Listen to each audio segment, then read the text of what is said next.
Hello everyone and welcome back to Dungeon Delvers, the channel of geeky people who delve deeper into the realms of Dungeons and Dragons. Woo! Yay. I am back with the cast. I know, I've got it nailed now, it's brilliant. I am back with the cast of the Icewind Realm of the Frostmaiden campaign, and we are now on episode 20, which I feel like we should do some sort of thing for it, but yeah, that didn't work. You think we plan things? Yeah. I had a hat prepared, but Put it on! I haven't got it anymore. Put it on! No. So, I may put it on at the end. Do it after the break and make it a magic. It's that you know, the Millennium hat with the 2000 on it. I've just taken the 2 zeros off and yeah. Anyway, welcome back to the channel. If you haven't seen the channel before, obviously go and like and subscribe us. Make sure you go and check out from episode 6. That's where we started off at, and obviously the prologue before that. As you've got much catching up to do to level 20. I mean, if you've clicked on this, I mean, why? Probably because someone shared it somewhere, but oh well. Hi anyway, and yeah, we're gonna delve back into the Dungeon Delvers, Rime of the Frostmaiden, Icewind Dale. A few things before we start. Make sure you go and check out the Instagram page, Dungeon Delvers with a Z, and obviously like, comment, and subscribe. Nice things here. We really appreciate it, and it helps us, give us a bit more momentum to make things. Every time we see a like, it makes Ollie happy. It buys Ollie a beer. There you go. So support Ollie's alcoholic needs. Alcoholism. I mean, it doesn't, but if only if there was ever a charity, it's one of them. Actually, no, it gives Jackal a webcam. We will have a bar. We will have a bar that basically says that, you know, reach. Anyway, no, we won't. Yeah. So as per usual, what we're doing at the start of the campaign this time round is we're going to get the cast to roll a d20 normally, and the person with the highest gets to do a fun recap in their voice as a first person account. As there are now 4 exempt, there is only 1 left, who is Saya. Hello. Saya, I would like you, if you can please, to prepare your best tonal range and give us a first person account of the last episode from where we started off to where we are now. My tonal range for Saya is just my voice, but gravelier. That's great. It's fine. Alright, so since last time we headed to a nearby tavern and heard a pretty mediocre singer sing about some random thing. The rest of the party seemed pretty interested, but I was just at the bar getting a drink. I didn't really care too much. We all then met up with the... we went to go see where Willow had gone until we walked outside and she was literally there, so that was a big fucking waste of time. We went back in and talked to the lute player, who he must have been high. He looked way too happy for the events that were going on in his life. Basically, he had like a ghostwriter that was actually a ghost. Like, he didn't write it and he didn't see the person who wrote this. It was like haunted, and he was getting headaches from this. So eventually he opened up to us and gave us the truth about that. I swiped it away, had a little read of it, not saying it out loud, which was odd, but I've come to expect that kind of thing around here. We then left to go meet up with Willow and Jackal until we were ambushed by some mysterious cloaked figures that seemed quite familiar to me, Sentry and Jackal. Me and Jackal hopped on top of the roofs to see if we could scout the area until we realized the others were getting ambushed by these figures. We took out the ones on the top until the entire area was engulfed in black smoke, and we had to kind of feel our way around, considering the visibility was extremely low. We then finished them off, and we found out that these guys must have been connected to the person we saw on top of the mountain. Right after, me and a couple of others noticed a quite haunting sound that came over us, and we're here now. That's my recollection. I rate that. That Very was really nice. good. That was very good. Nice and one. in fact, that was pretty on point in terms of obviously the first person vibe. So well done, mate. Well done. I shall do the official recap now, just in case obviously we missed something. So the aim we do that is basically just to give a bit more flavour onto the recap, but also if that player is unconscious or not awake at that time, it's what they see and what obviously it's almost like it's like a documentary, like the Blair Witch Project. Yeah, it's we got a first person camera. It's like you can't see everything, but it's great. Yeah. So, where am I? Last we left off, the party minus Oakland made their way to the Northlook one by one after Lucen finished an enticing song. Jackal, Sayer, and Salvation found a familiar face. Hlyn Trollbane. Yeah. I can't even say that. It's fine. The Shield Maiden that gave them their first mission as a party back in the Blue Clam to seek out Sefik Keltro. Whilst in the Northlook was getting busier and busier, Sayer, Jackal, Sentry and Salvation made their way to a booth where Hlyn ushered Markham Southwell, the town's sheriff, over. He had an important mission on behalf of the town speaker of Bryn Shander, Duvessa Shane. He spoke of a goblin captive who was supposed to be a messenger of a figure called Yarb Nock in the fortress down the south of the west side of the Spine of the World. He presented the mission from Miss Shane to confirm a peace treaty between Bryn Shander and Karkarock to bring a ceasefire to the trade caravans travelling from the south. Unhappy about this, Sheriff Southwell gave an alternate mission for the head of Yarb Nock, including offering the party more gold to do so. After the encounter with Baldora, a further mission to save the king under the Frostier Mountain. The party now have a tough decision ahead of them. Meanwhile, Oakland made her first purchase of a tome called the Moon and Waves and discovered some of its weird material. Its first shorthand writer or journal spoke about mutations of the world and things living around it. Sentry and Salvation spoke on a personal level to the bard Lucen, who later revealed he had not been sleeping well, with Salvation's magical observation found scribbled notes of the recent song about the Dale. He had it was in his bag that was glowing a magical aura. Trying to investigate more, Lucen handed it over. Jackal and Sayer made their way back to the Black Iron Blades workshop, where Elza and Garn said to leave their armour as they could help with a few upgrades. As they deposited the armour and headed towards the Northlook, Oakland was waiting outside with her new purchase. The party then decided to move towards the sheriff's meeting place, the town hall of Lady Shane. As all was too quiet, as Sayer was investigating some strange noises coming from the rooftops, with the party following, a group of shadowy entities appeared among the black smog and ambushed our party. Fighting their way around the dark magic, they managed to slay them one by one as they apparated to and from the ground with deadly explosions. The dust settled on the street, quite physically and metaphorically, but then a whooshing sound of wings grew closer and closer, matched with a beastly roar as what can only be described as a dangerous monster had flown past in the dead of night. And that, my friends, is where we last left off. Cool. Lovely.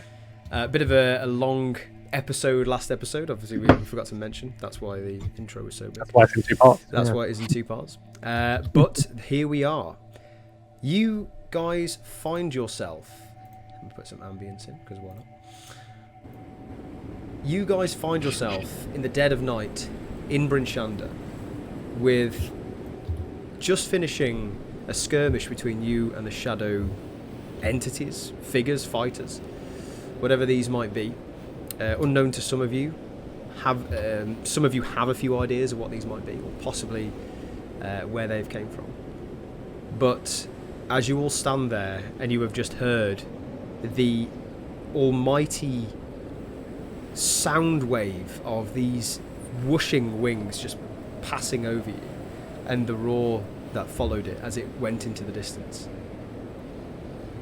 A moment of silence, find yourself back in the street. What are you up to? Saya looks up into the sky as he hears the wishing sound. Because I think I was one of the people. Did we all hear this? You all wishing? heard this, yeah.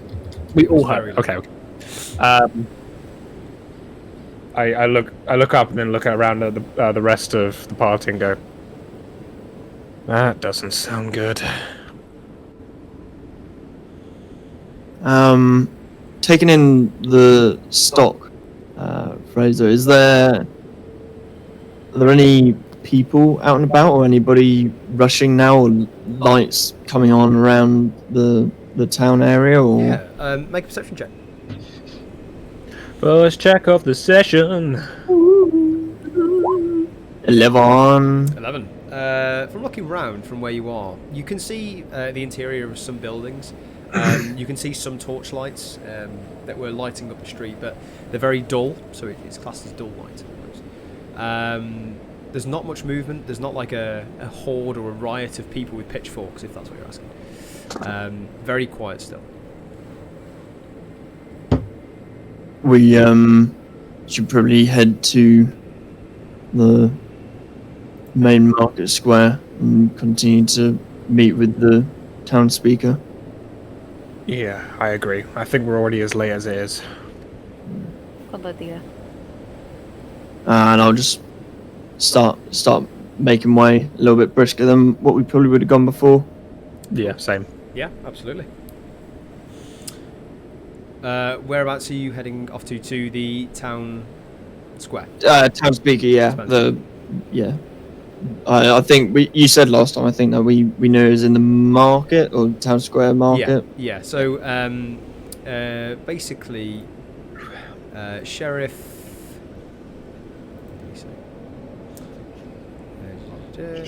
Yeah, so Markham basically said it was just outside the Speaker's Hall. That's where he wanted to be. Yeah. You guys have already been there to a degree. There was a load of markets up at the time, but you saw quite a large hall representing what it looked like, and you assume it's there. So you guys can happily make your way to there if that's where you want to go. Yeah. Yeah. Yeah, I haven't got anywhere else to go. That's up to you, yeah, you can go anywhere. So cool. What I will do in that case is New map. just pop it all on the General Mappe. Oh yeah. Find it.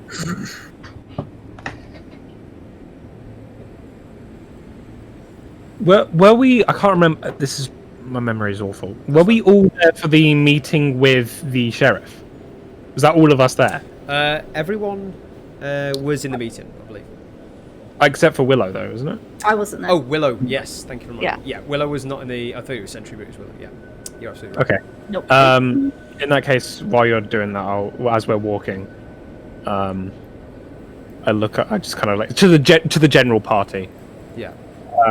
So, should we follow this sheriff's new deal, or do you think we should be lawful and do what the city wants of us? I mean, we could use the extra gold. I'm That's true. confused. Sorry. Was there more to this? There was a little bit more. So now you go, sir. Oh, okay. No, I was going to wait for you. All right. Something else that you got given, but I didn't know there was more. Okay, so we got this job initially from a sheriff who is obviously quite high in power from this town, and he said he would give us extra gold if, instead of making this a peaceful way of sorting this out, that we could just eliminate him. He would give us more gold. But we don't know anything about our target, to be completely honest, so I just wanted to get some opinions. And he's 'Cause he's the sheriff. He is. Yes. Yeah, it's weird that someone Has he who's got supposed to be something part of the law is against wanting us to we're do going that. after? Apparently, he thought it best idea to kill the goblin guy, but then Speaker is all like, "Yay, peace, peace good, peace better, don't kill the guy." But the sheriff still think that if kill goblin, problem resolve, faster. I think we need a better bearing on the situation, honestly. For all we know, this goblin guy could be completely chill. He's goblin. Just be careful yeah. with asking I'm too not. many questions. In the bounty business, you ask too many questions, then you end up being a loose end that needs to eventually be cut. He's got a point, so maybe we don't agree to any terms or conditions, we just follow it. We get there and we assess the situation. Oh yeah, sheriff kind of say, you know, if happen, you get gold. If not happen, fine. So just like puts his hands by his head as he's just kind of walking like I can't, like I'm no bounty hunter. I don't know what's going on anyway. Get opinions. I'm not either. Hello. Yeah, I'll keep walking then, and I'm just going to walk behind Jackal so I can slightly see him, but then open the book and start reading it a little bit more. Okay. So, the usual. So you guys start making your way towards the central path towards the marketplace. You come out of the nook of the alleyway where you've been, and you kind of work your way out where you first heard the sound coming from the rooftops. And you kind of like come out one by one, looking around. There is no one on the streets still. There seems to be a little bit of more of a breeze tonight, and I say breeze, it's a very strong wind to the fact that you step out to this length of road, and it kind of like it's a bit in your face. So it's not snowing or blizzard, but it's pretty heavy wind. Cool. Yeah, and just to answer Sentry's question for the start, just obviously making closer observations. There's nobody else around really. There's no kind of like panic as of yet. If that's what you think. Yeah. Thank you. Can I- I'll just continue to keep an eye out for that as well. Yeah, absolutely. Looking up from just as a general perspective, wouldn't have been able to see anything when that happened, or is it too dark? The fact that it's a difficult one because some people have dark vision. That sees up to 60 feet, if I'm right. Yeah, because the only thing I want to know is, does Willow believe that is real, or does she believe that is a possible spell? I mean, that's a good question. You can definitely make a Arcana or Intelligence check to see Thank you. if you thought that sound was very realistic. That's an 18. An 18. With an 18, you've used or heard or played with spells that involve maybe some sort of thaumaturgy or some sort of sound-producing image. You've heard of these spells. You've read about them. To the degree of, you know, when you, it's a difficult one. I'm going to put it into IRL in a minute. You know when you're standing on a train station, and you can feel the train going past you, and you can feel that momentum. That's what you felt. So with an 18, I would say that it's definitely more than magic. It's real. Okay. Yeah. Unless it's a very powerful spell. Cool. So that's fine. I just wanted to get her perspective on it. Yeah. Cool. You almost felt the shockwave of this. It was to the point where you can't see it. It was so far high up, but to the fact that you couldn't. I just can't determine if it's a spell, so Yeah. I believe it's more real. Yeah. Cool.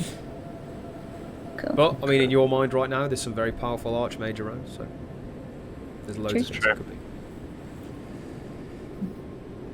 I suppose we just make our way to the thingy. I suppose. Yeah, just continue keeping Okay. my eye out and So, making yeah, our way. You continue making your right. Can you just get a source of light from Sentry and Saya, please, and also Jackal? What are you using? I'm guessing, Jackal, you've got your lantern in front of Athena. Is that right? Cowbell lantern. Cowbell lantern. Sentry, what are you using? I don't know. Cowbell land. Cowbell lantern. As in Jackal's cowbell land. Okay. So, and Saya, what are you using? Around his neck. My flame sword. Okay, so you've still got your flame sword. Cool. Yeah. Amazing. And can I just get your marching order just while you're going through the streets? In the middle. At the front. I guess Sentry was at the front because you were the one who were just like. I'll be behind you then. I'll be second. Okay. And then Salvation. You're on mute, Sal. I'll go behind Oakland.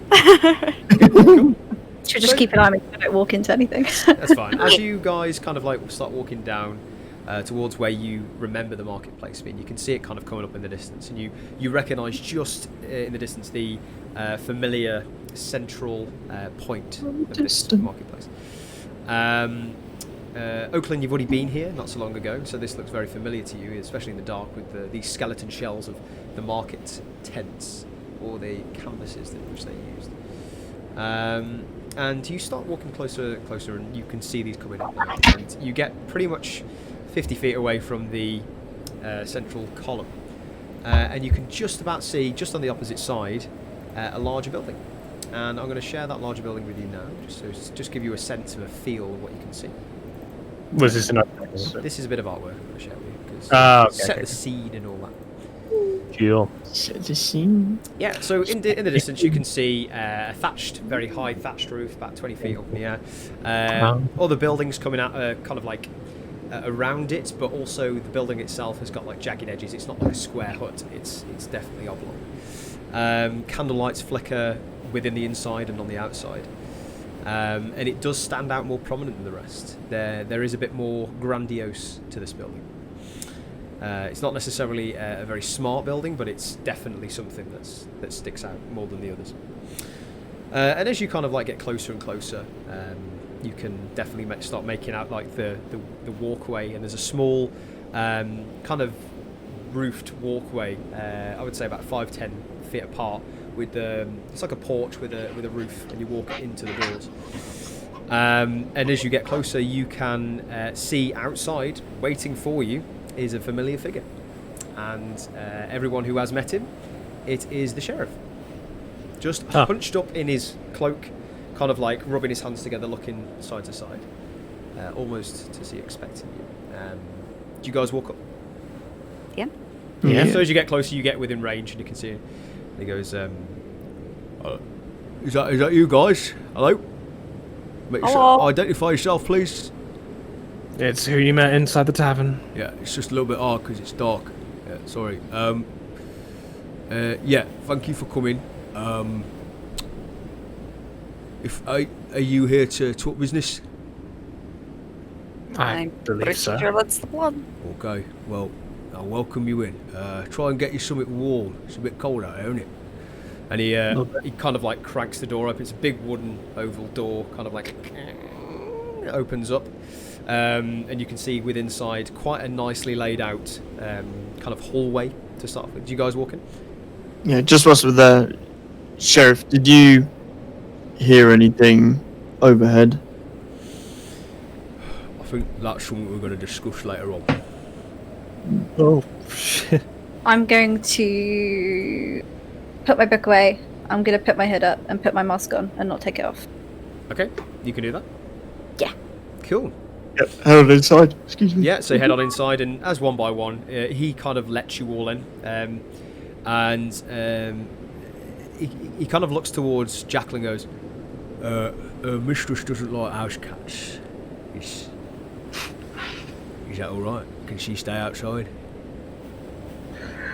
I'm going to look at Athena and see if she gives off any kind of reaction towards staying outside. I mean, as crag cats go, and what you know of them, they are attuned to the cold weather. They're not really that bothered about it.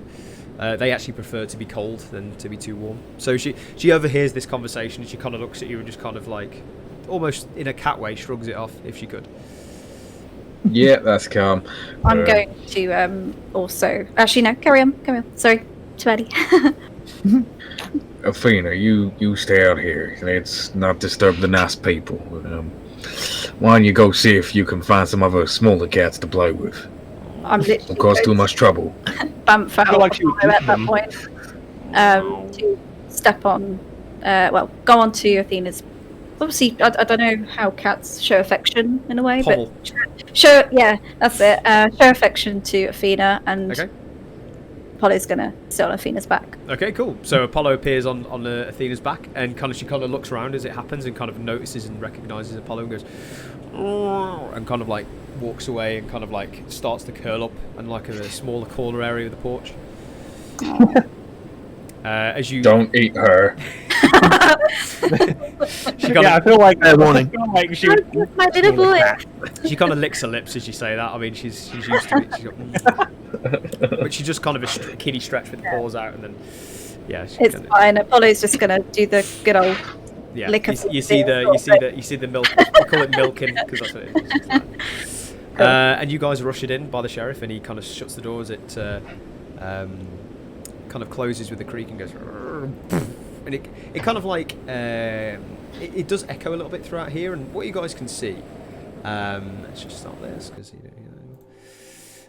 And what you guys can see is straight away, you see 3 large fires straight in front of you. There's a big square chamber, and this room is very, very warm compared to obviously the outside.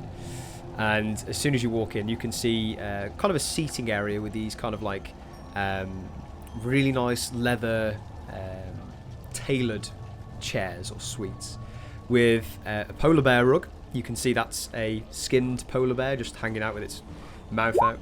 And just behind it, you can see all sorts of pictures. You can see delicate artworks.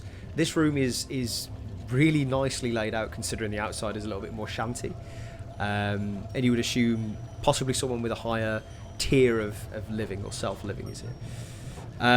It is comfortable, but if you've got your winter clothes on, it will get a bit hot. That's kind of the temperature, right? You know, when you walk into your house and you left the heating on for a bit. It's getting to the point where you don't need your winter clothes.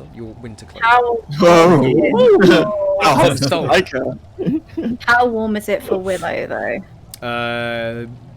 Pretty warm. Yeah, it's getting to the point of uncomfortable. If it gets to the point where she feels like it's going to start affecting her, she will almost swap with Apollo. Okay. So Apollo will come in and she will go out. Well, it's to the point now where you can stand it. Probably too long in here. Probably spend about an hour in here. You probably start struggling a little bit. But it is blisteringly hot in here. It's getting to the point. But it's nice for some of you, especially for like Saya and Jackal. Nice break. Salvation as well. Nice break from them. And being a tiefling as well, you're used to the warm. So this is also a very nice and welcome sight. So. As you walk in, he kind of slams the door behind you, and he walks and kind of like takes his cloak off with this very dramatic kind of like taking off and swings it around. He goes, right, well, I'm glad you've come. If you'd like to take a seat, please. Do you guys like hot chocolate? We've got some of that brewing. Metal Man, do you drink? I didn't see you drink earlier. I was like, I bet he's going to offer. No, I don't, but I believe everyone else might want. What's hot chocolate? It's good. That's what it is. I'll have some. What? Is it alcoholic? No, it's not alcoholic. No, it's normally the kids have it. It's one of those things. It's a sweet treat. We don't have much of it, but mistress does like to indulge in some hot chocolate. Okay. So I'll tell you what, I'll bring some out and you can serve yourself. Right, I'll get him on it. I'll get some, just give me a second. And he kind of walks off, just to the left-hand side. Does everything seem kosher with him as well? Sorry, Fraser. As obviously, just kosher.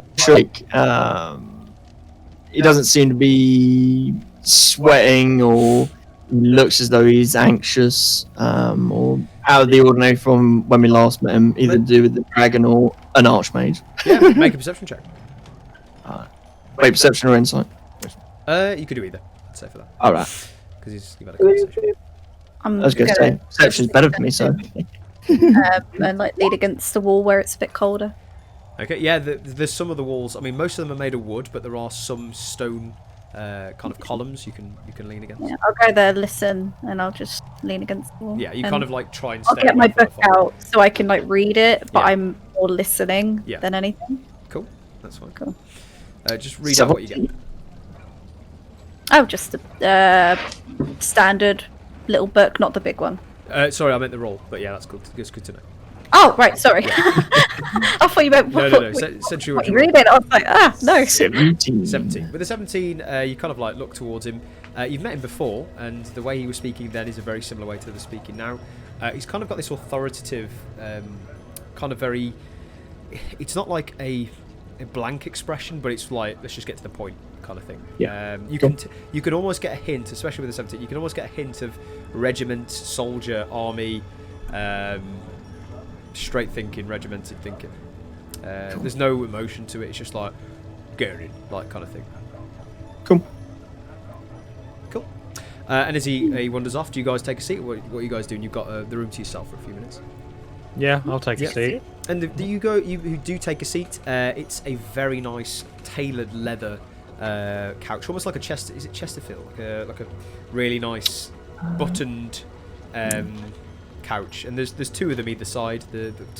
Take about 2-3 people. There's some odd couches around as well. This is a definitely a place of comfort or for meeting or some sort of function room. And as you kind of just wait there a few minutes, and he kind of like opens the door and goes, "Someone will be out in a minute for the hot chocolates, and yeah, sir. Right, let's start business, and let's get everyone settled. Just put your coats up in the corner if you can, and we'll begin." I do so. Okay. I'm ready to hear your the information. Okay. So he kind of like stands up towards you guys, who kind of, I'm guessing you've huddled around him a little bit, and he kind of like claps his hands and goes like that, and a door opens there's a stairway that just comes down behind the fireplace, and it's like a wooden stairway, and you can see in tow a very small figure in kind of struggling to walk, kind of hopping down these stairs with a militia behind, and as he makes his way to the bottom, he's getting a bit shoved by the guard and kind of stumbles over and kind of rights himself. And in front of you is a very small goblin with a bound hands and feet, rope around him, and a mouth restraint. This here is the messenger. Now, if you would like to speak to him, you can do. But he speaks a load of bollocks. But he will basically be your guide to Karkarook. That's the aim. We couldn't stand him, that's why he's all tied up. Isn't that right? And he kind of kicks him and he goes, like that. And he kind of like looks a bit worried. He's got these big, beady goblin eyes and just kind of staring around at you, like very aware and very scared at this point. And the militia just kind of stands there with his spear and kind of just looks forward. And he goes, "Oh, you can go, by the way." And he kind of goes, he just kind of like stands to attention and just walks off. And before you is a goblin. Are you guys doing anything or just looking at him? Is he? How tall is this guy? This goblin? Is he quite small? He's about 4 foot, just under. Can we get like an age, possibly old goblin, young? For you, make an intelligence or nature check. Up to you. Nature. Sal's gonna go right up to him and just bend right down and look in his face and just sort of tilt their head a little bit. I was literally about to do that. As you guys do that, I'm guessing you do it in tandem. He kind of goes. Yeah, me and Sal just like. What's going on? Yeah. He kind of like looks around and like this and goes. Sal's just gonna poke him on the nose. Aww.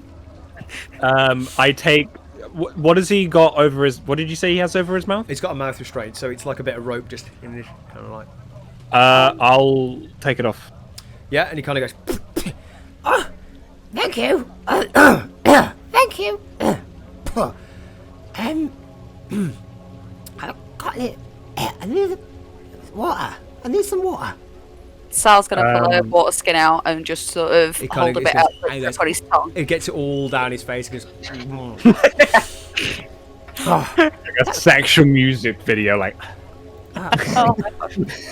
He goes. Thank you.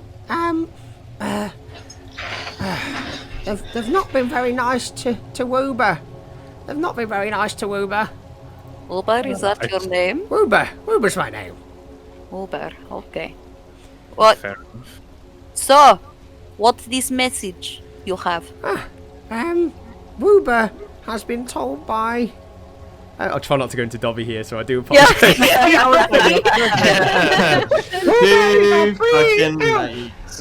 Woober's been told by Yarb Knockmaster to come over and arrange a meeting over a fine dinner, he says. Who did he say, sorry? Who asked him to arrange it? Did he say no? He said Yarb Knock. Yarb Knock. I was just about to ask for it, bro. I like squat down, so I'm kind of eye level with him, and I don't have to keep bending over, you know. You're very weird. Me? What's weird about me? Well, for strange, you got tools on you. You're very tools. Why does that make me weird? Woober's not seen tools.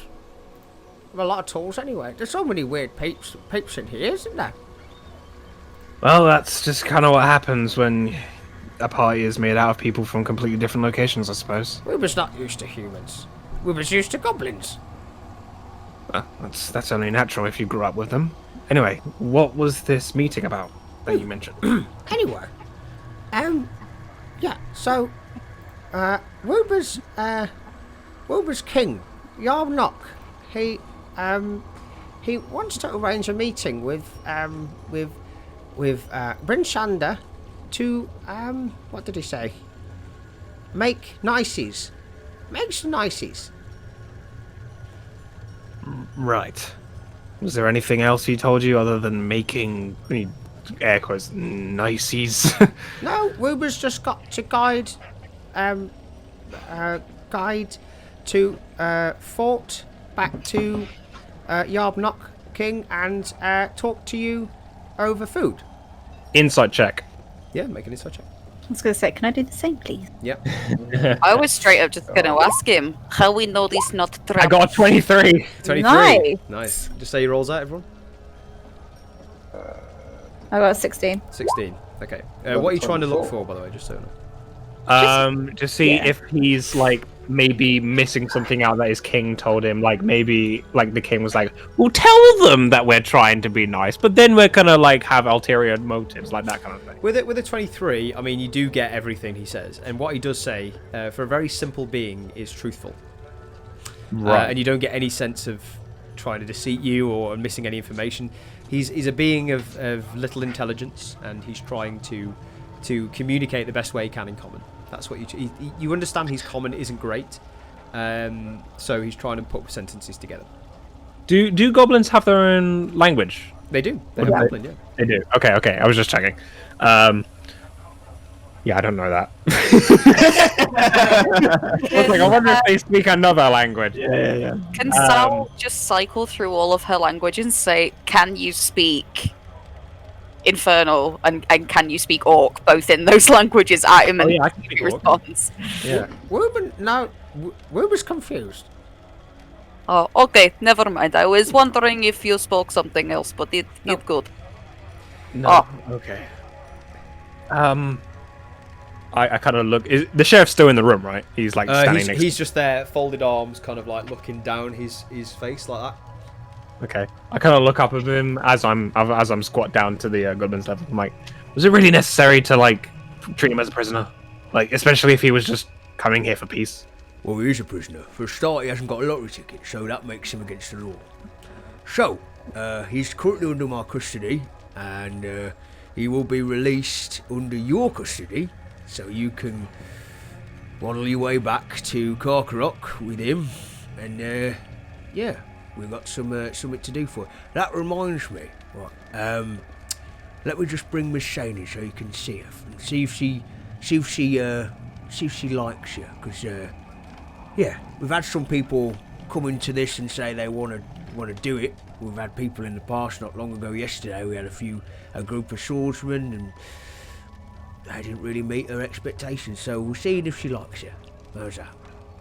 I stand back up. I'm like, I don't see why not. If she wants to get an opinion on us and we're the people doing the job, I don't see why we shouldn't do that. At this point, you see a door open, and you see a kind of like older man kind of shuffling forward with a tray of basically steaming mugs, and he kind of walks in and goes, "You're just saying that these are for them?" And he goes, "Yeah, Right, just put them down, Earl. Put them down, just there. Thanks. Right, you can walk. And he kind of like waddles over. You can hear the drinks clanging. He kind of like puts them down and he turns around and goes, "Is that all?" And he goes, "Yeah, that's all, Earl. You can make yourself go now. You know, see you later. Thanks for that." And he kind of like goes and goes, "Okay," and then kind of like walks off. I'll pick up a mug, I suppose, of hot chocolate and give it a sip. Yeah, it's so hot. Like you go to, a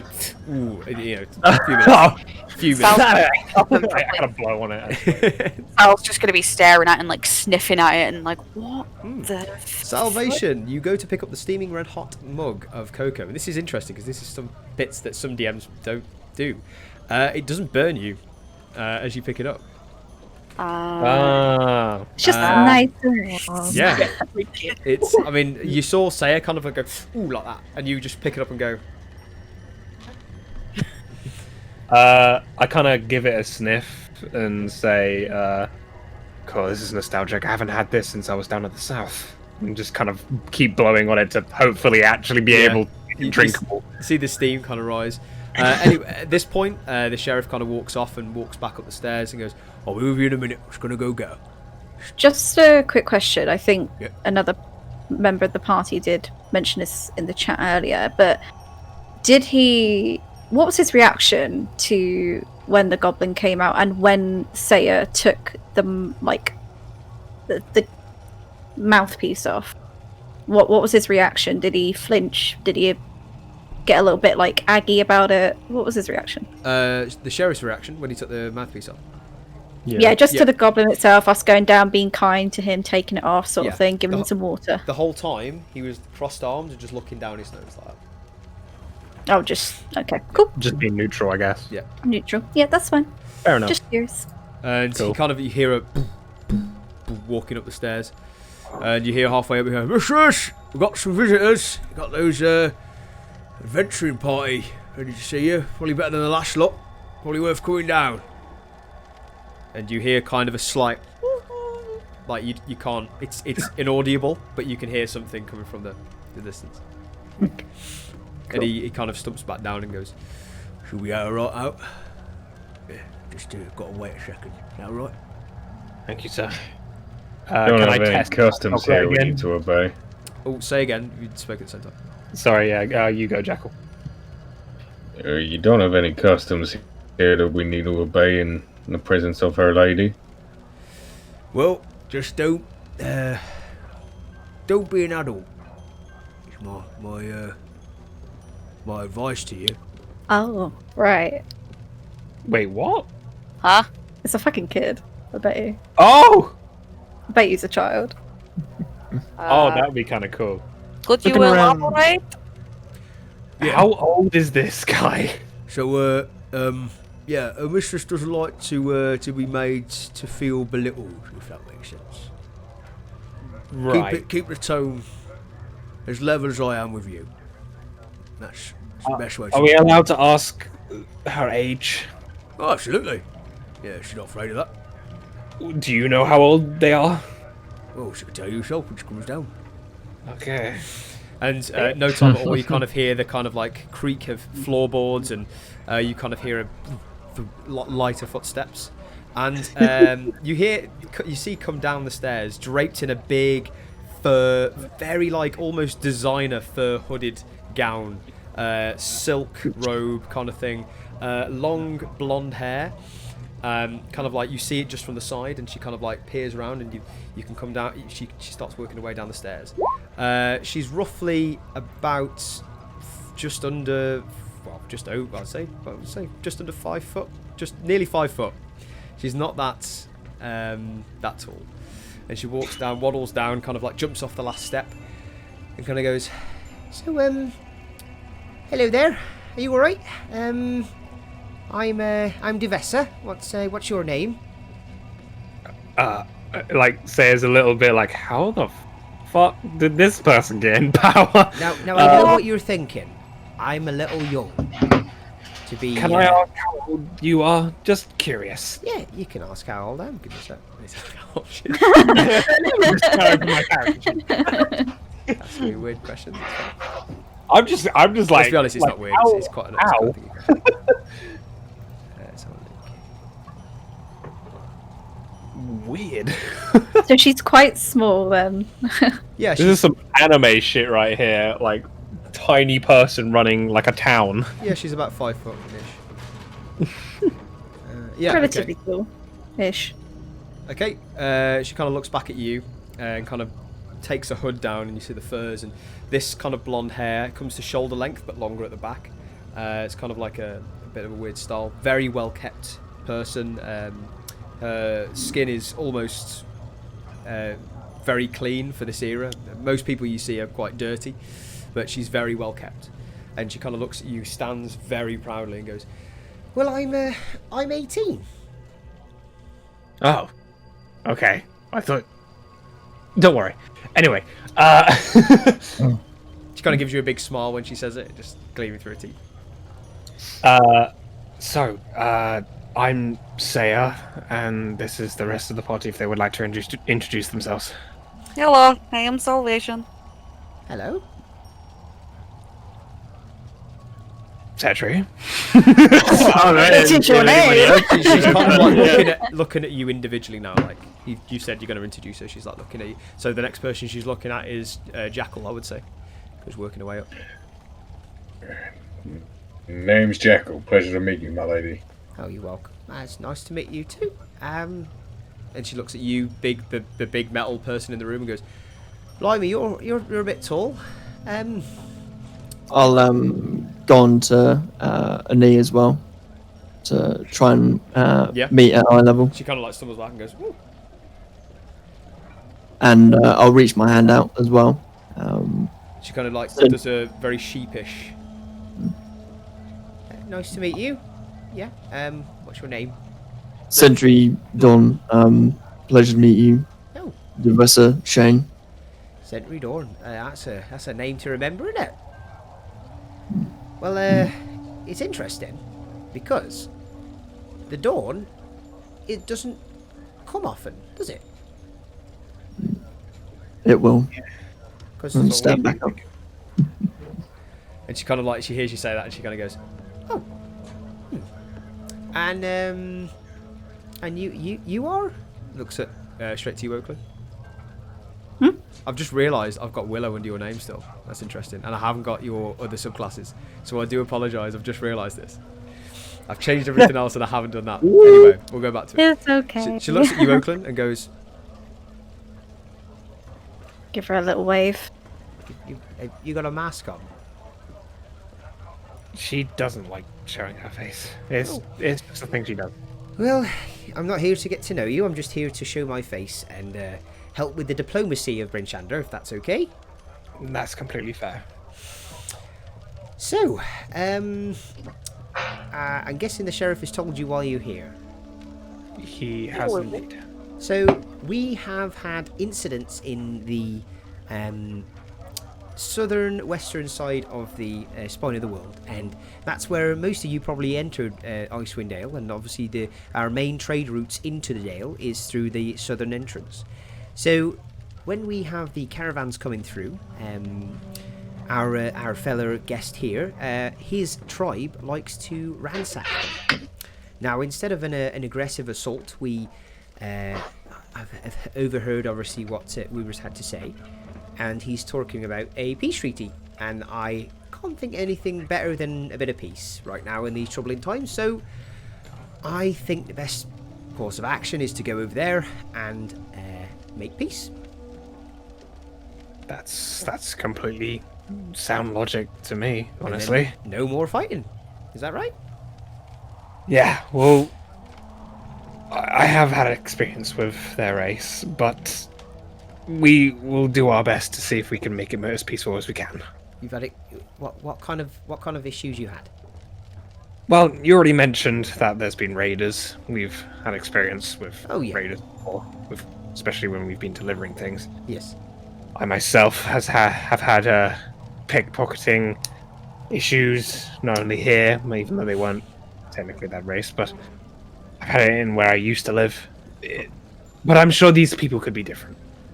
Well, I mean, as goblins go, they're not the nicest of folk. I'll give you that. But have to give them some kind of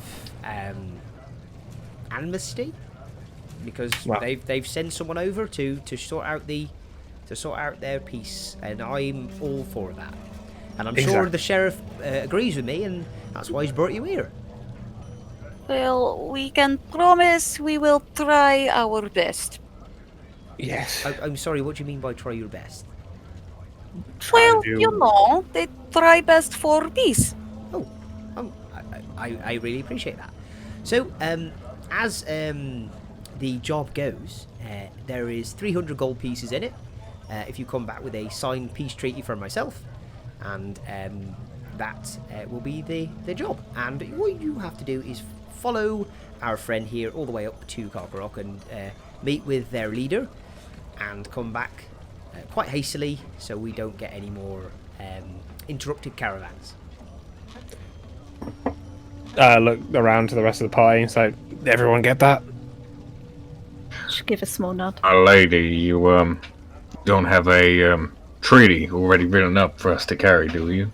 Oh, we made that not long ago. I think Earl's got it in the back, but he'll bring it out after this transaction is done. Sounds good. So, is Do you everybody... mind if apologies, my lady. Do you mind if I just have a quick read through it before we agree to anything? I want to make sure that we're not gonna show up with a treaty that spits in their faces and gets us killed. Absolutely, that's no problem. Has anybody got any questions before we begin? I just agree with Jackal. I would like to see the treaty. At this point, you can kind of see the goblin start to shuffle back. He kind of like looks a bit weird and awkward. He's still like constrained from his neck upward, well, neck downwards, but his head's just kind of like looking around. Is he just being awkward because he's just like he doesn't know what to do? Is he being awkward because he doesn't like the conversation? I'm not gonna make you roll for it. You can tell that he's very out of place here, like almost trying to understand the words that have been said. He's kind of like looking at the sheriff as well. Is he at all showing any signs of I'd say disgust or displacement from what the lady's saying? he is literally the whole time crossed-armed, nose down. I think he's just really good at hiding shit, to be completely honest. I mean, you can make an insight check if you want. Yeah, we already know what he really wants, so I don't think that's really necessary, is it? Quick question. Looking at she's a town speaker. Yes. Looking at her, is there anything on her person, symbols wise, or anything Make a that is perception check. Just see if you can see, because she's currently in, you would assume, some sort of nightgown. She's not in just her like a necklace, any make a perception. symbols. Well, that's a 19. The 19. With the 19, you can definitely see a necklace peeking through her gown, and it is of a corn cob. Very similar to what you see from the emblem on the banners you've seen outside. Okay, and nothing. Well, depends if that will count into this perception check. Nothing odd about her. Like, In what way? in other words, I'm trying to see if this is a disguise or not. Oh, okay, so there's nothing in terms of her appearance. Yeah, that's a little bit odd. Okay, make an Arcana check if you want to check that as well, Cool. if that's what you're looking for. That's a 15. Looks human. Cool. Yeah, that's all. Cool. So she kind of like looks around and kind of goes, Sheriff, do you mind getting those the signatures and things like that? I'm going to be off. I'm going to catch up on my beauty sleep if that's all right with you. Got a long day tomorrow, as you know. I've got 3 meetings in the morning, and I'm not ready for them, so best be off. But it's been nice to see you all and enjoy the hot chocolate. It's brilliant, isn't it? I actually tried to take a sip of it this time, since hopefully it's cooled down. It has, and yeah, to the point of where you've been blown on it. So you take a sip, and it is very sweet, very nice, very bubbly. Yeah. Sounds I pretty looked back up good. on it and said, sure it. Starts freaking out. Oh my god! Chocolate. A new addiction. Sugar. Oh god. Better than decapitating orc. You can see that now she's kind of put her hood back up and goes, and she kind of like puts it to the point where she can just about see, so it goes over her eyes, and she goes, right, well, I'll be seeing you then. All right. Alright. Good night. And by the way, Sheriff, I do like these men. And she kind of gives him a bit of a wink, and then kind of like she trots off upstairs. For her age, she acts quite childish to a degree, but you can tell there's some authority in her, almost like how, to put it in the best way, like her mum's told her how to behave as a woman and try to be herself, but also she's quite childish at the same time, even though she's quite young, even at her age of 18. So it's a weird vibe almost to be a speaker. Sorry, my sudden urge of trying not to be a Laura with this goblin is really big. This is it. And I don't like. he kind of like as you say this, and he's looking around, and he's kind of like trying to shift his way to the back of the wall. You can see Markham kind of like just nudge him on, so he kind of like budges forward and goes, So I'm guessing you are the people that are gonna come and have dinner. I Looks think like it. so. Well, okay. And I can't move gods right now. Just don't run off on us. Is he Woober within our... Woober's got rope round him. Yes, but if you try to do anything, I kind of like kneel down and kind of like stare at him. And he kind of like winces back, like, "Ooh." You won't have a fun time. Trust me. Woober doesn't know what fun is, but Woober will make sure that you have arrival safety. I kind of like snap back to normal, like, okay, good. And then just kind of like stands back up again. And he kind of like looks at your hot chocolate as he goes down and goes, That looks nice. Can we have some? Is there? How many mugs is there, by the way? Is there one for there's me? one enough for each of you, yeah. So currently gonna- there's 2 picked up, so there's 3 left. I'm gonna wish him to come go and get mine. Okay. So do you? I mean, he's currently shackled up with rope. Can I'll I reach it and maybe give it to him? Or... Yeah. So as soon as you start, are you trying to undo the rope? Definitely he's eating the chocolate. Are you undoing his shackles? Is what I'm asking. Oakland? Oh no! What? Oh, No. sorry. I thought you were telling him to go and get a chocolate. That's what you said. Yeah, just pushing him over. I'm not picking up the chocolate. Oh no. So are you pushing him over, or are you letting? No, him... no. I'm nudging him. Oh, okay. Sort of So like he's with kind my of- head Okay. to go and get mine. And he kind of like looks and goes. He just has a very blank expression. Am I next to where the hot chocolates are? Like since he's... I would say the table is basically by one of the first fires. So there's the first fire and there's 2 fires each side.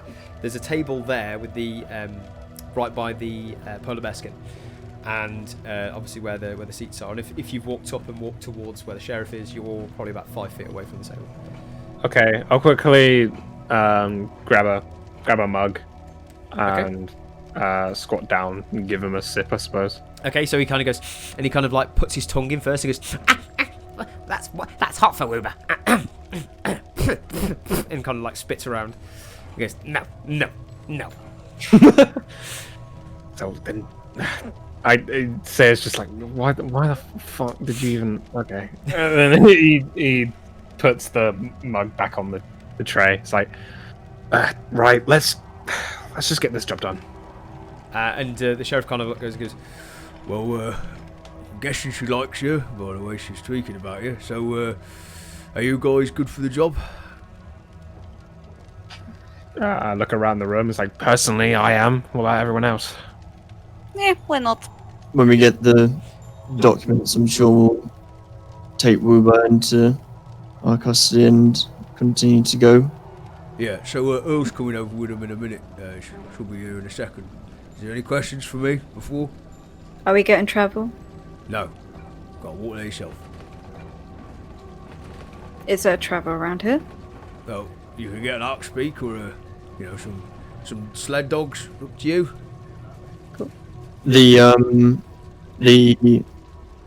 token of Miss. Why is my page not loading? I literally had the name right in front of me. Delvessa. Yep, there.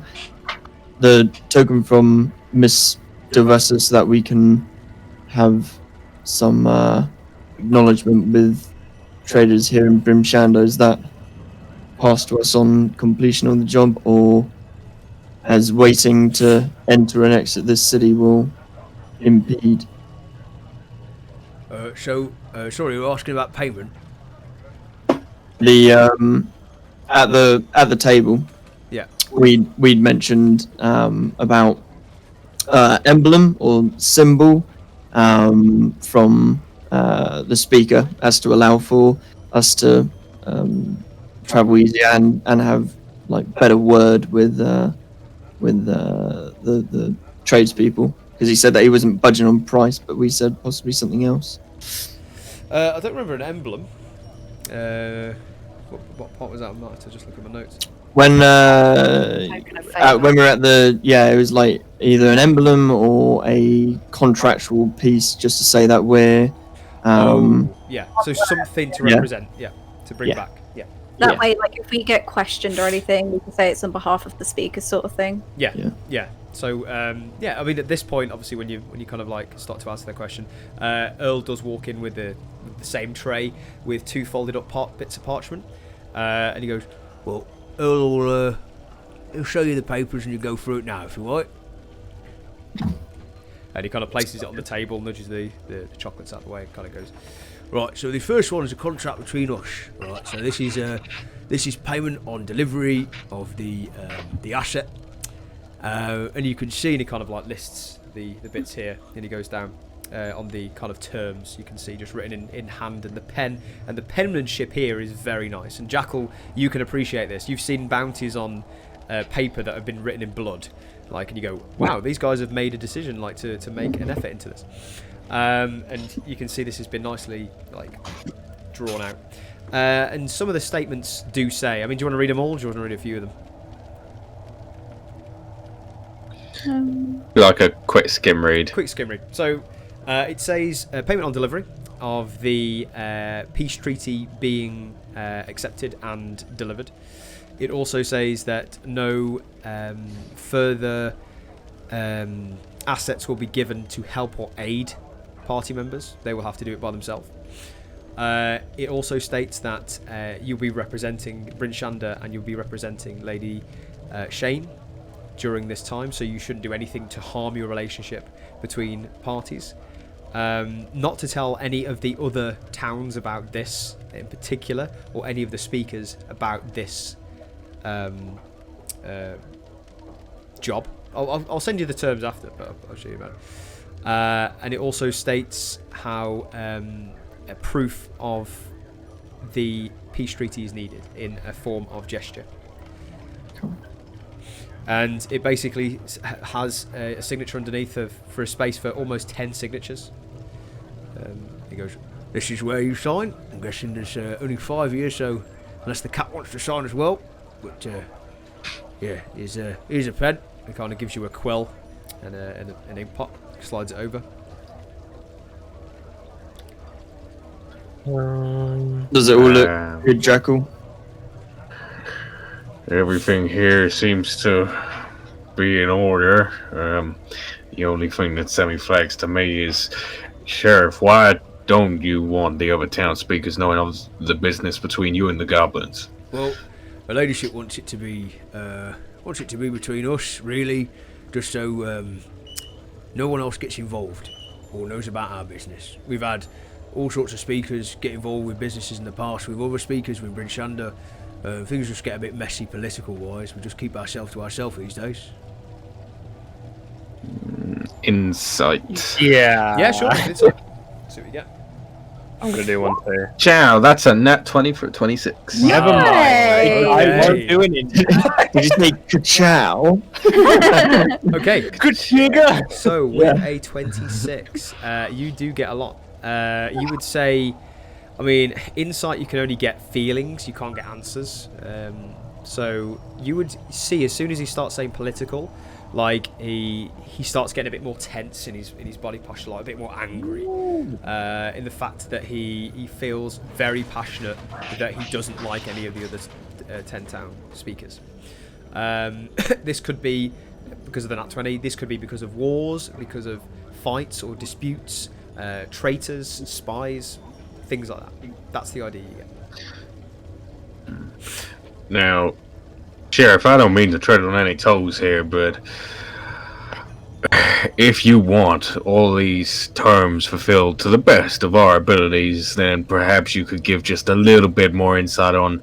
I feel that there's a particular town highlighted that might have pissed you off a bit too much in the past. Do you mind telling us which town this is? Of course, this is so then we can fully stick to these terms, for the best of the Bryn Shander.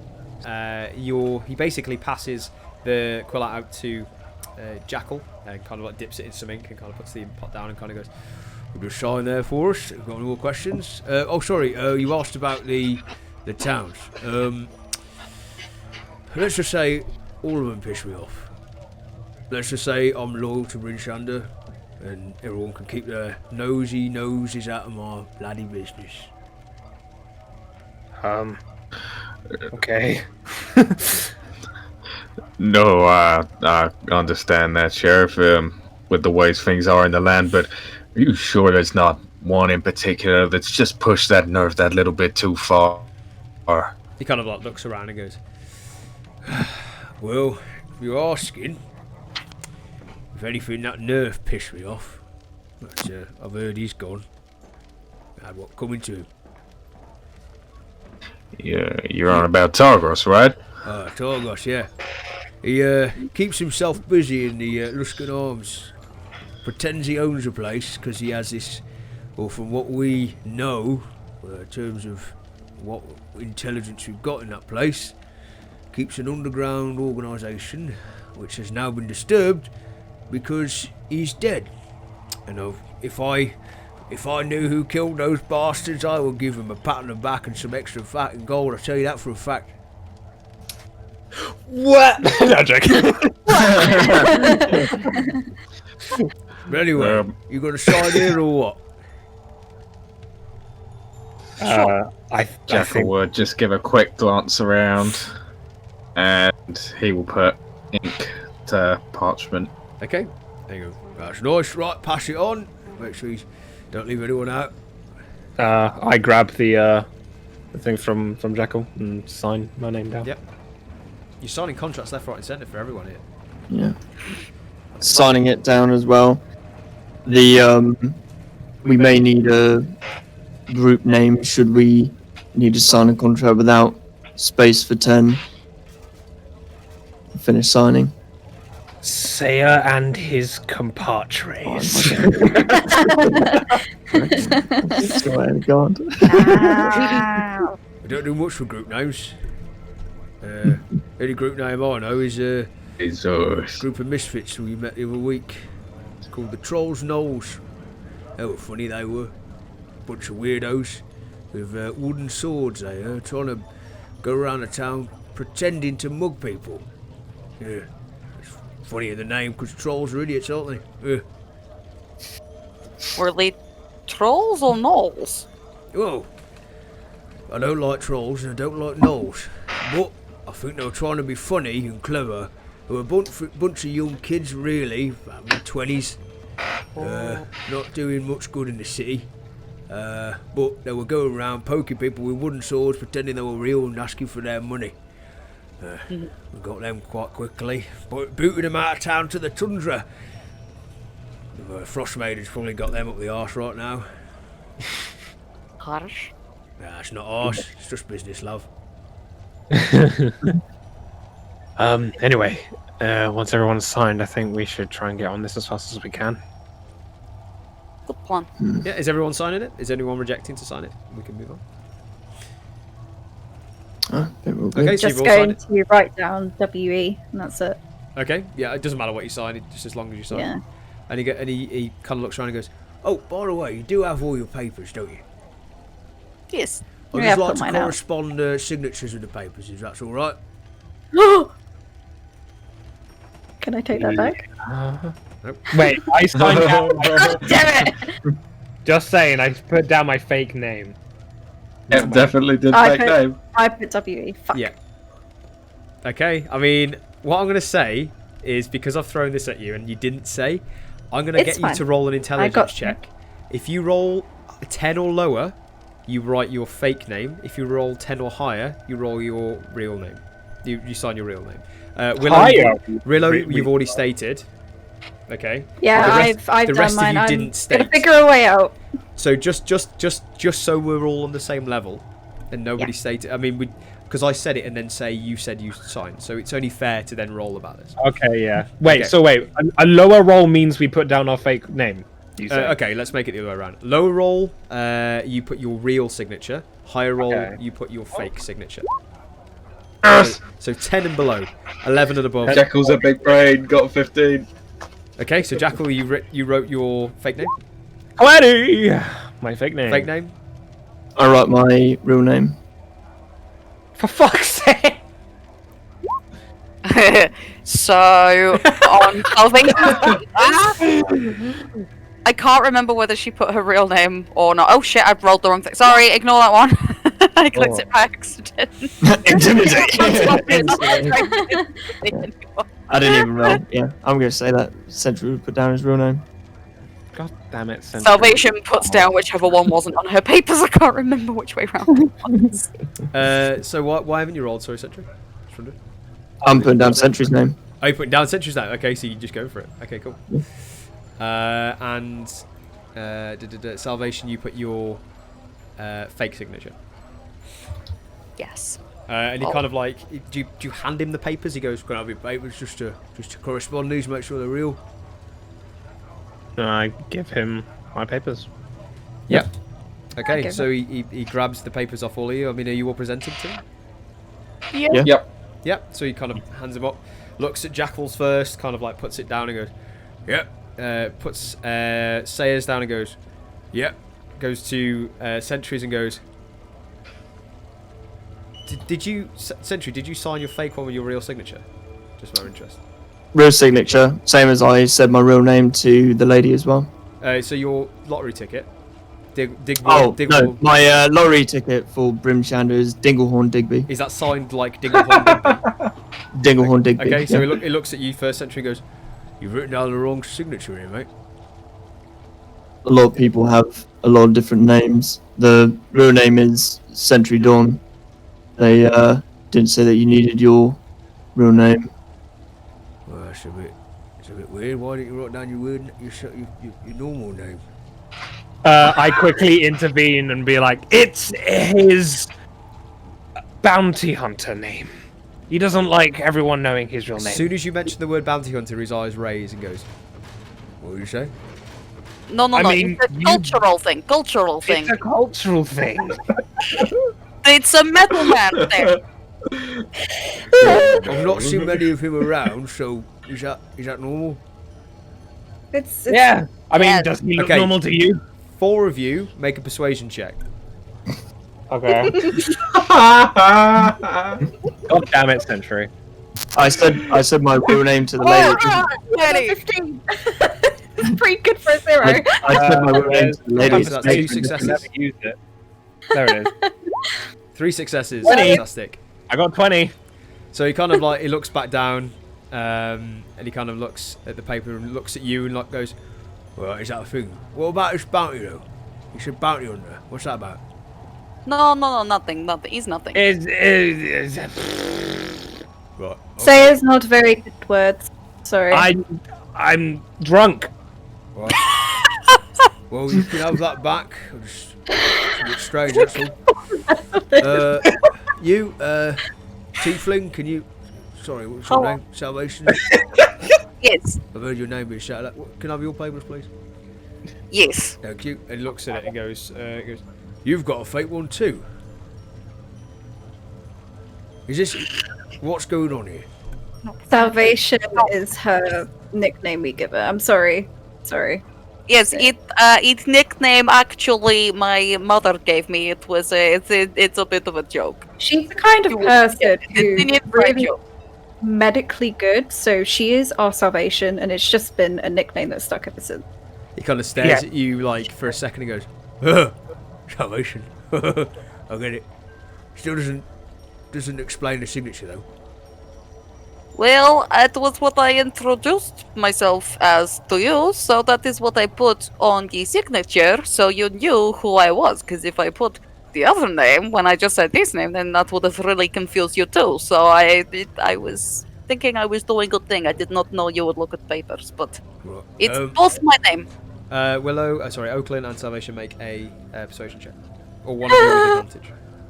I will say as well, is he he's digging into everybody, so essentially he's just looking about, a little bit perplexed, I'll but roll he'll the also look towards the sheriff. Yeah. Are you rolling The Didn't need to.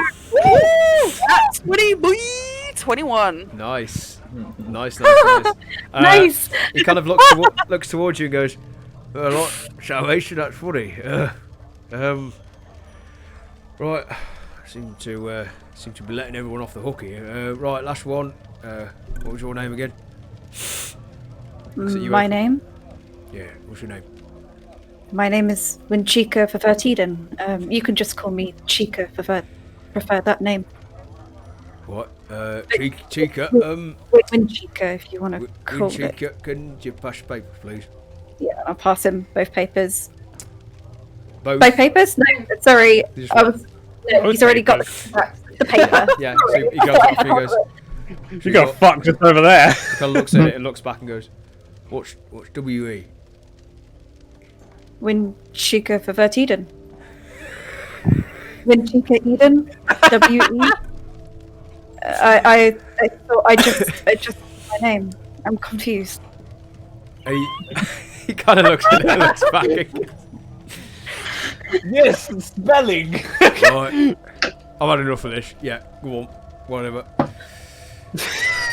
I feel bad for this guy now. Rolled it up. He just starts rolling the parchment, puts it back on, gets a wax stamp, and just kind of like presses it, puts it in, and goes, "All right, that's that sorted.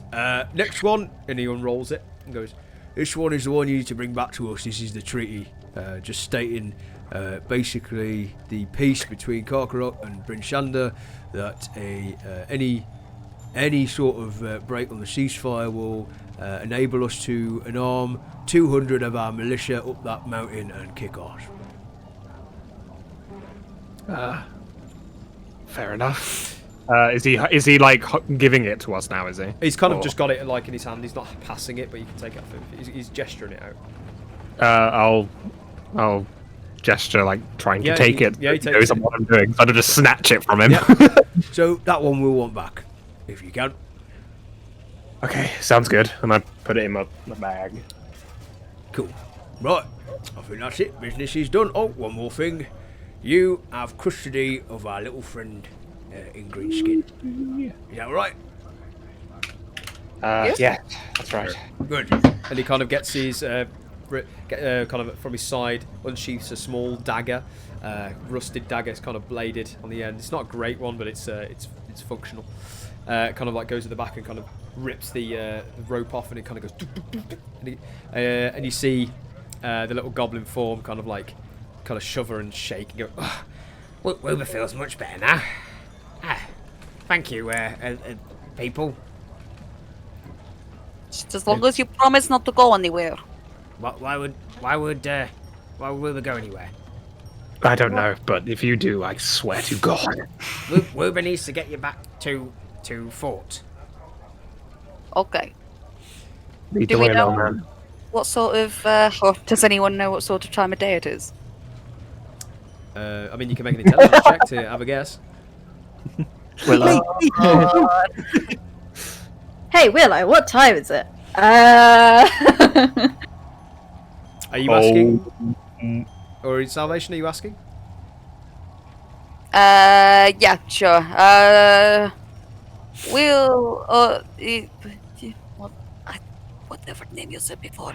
What sort of time is it? Just look over and just say, what time is it? God damn it.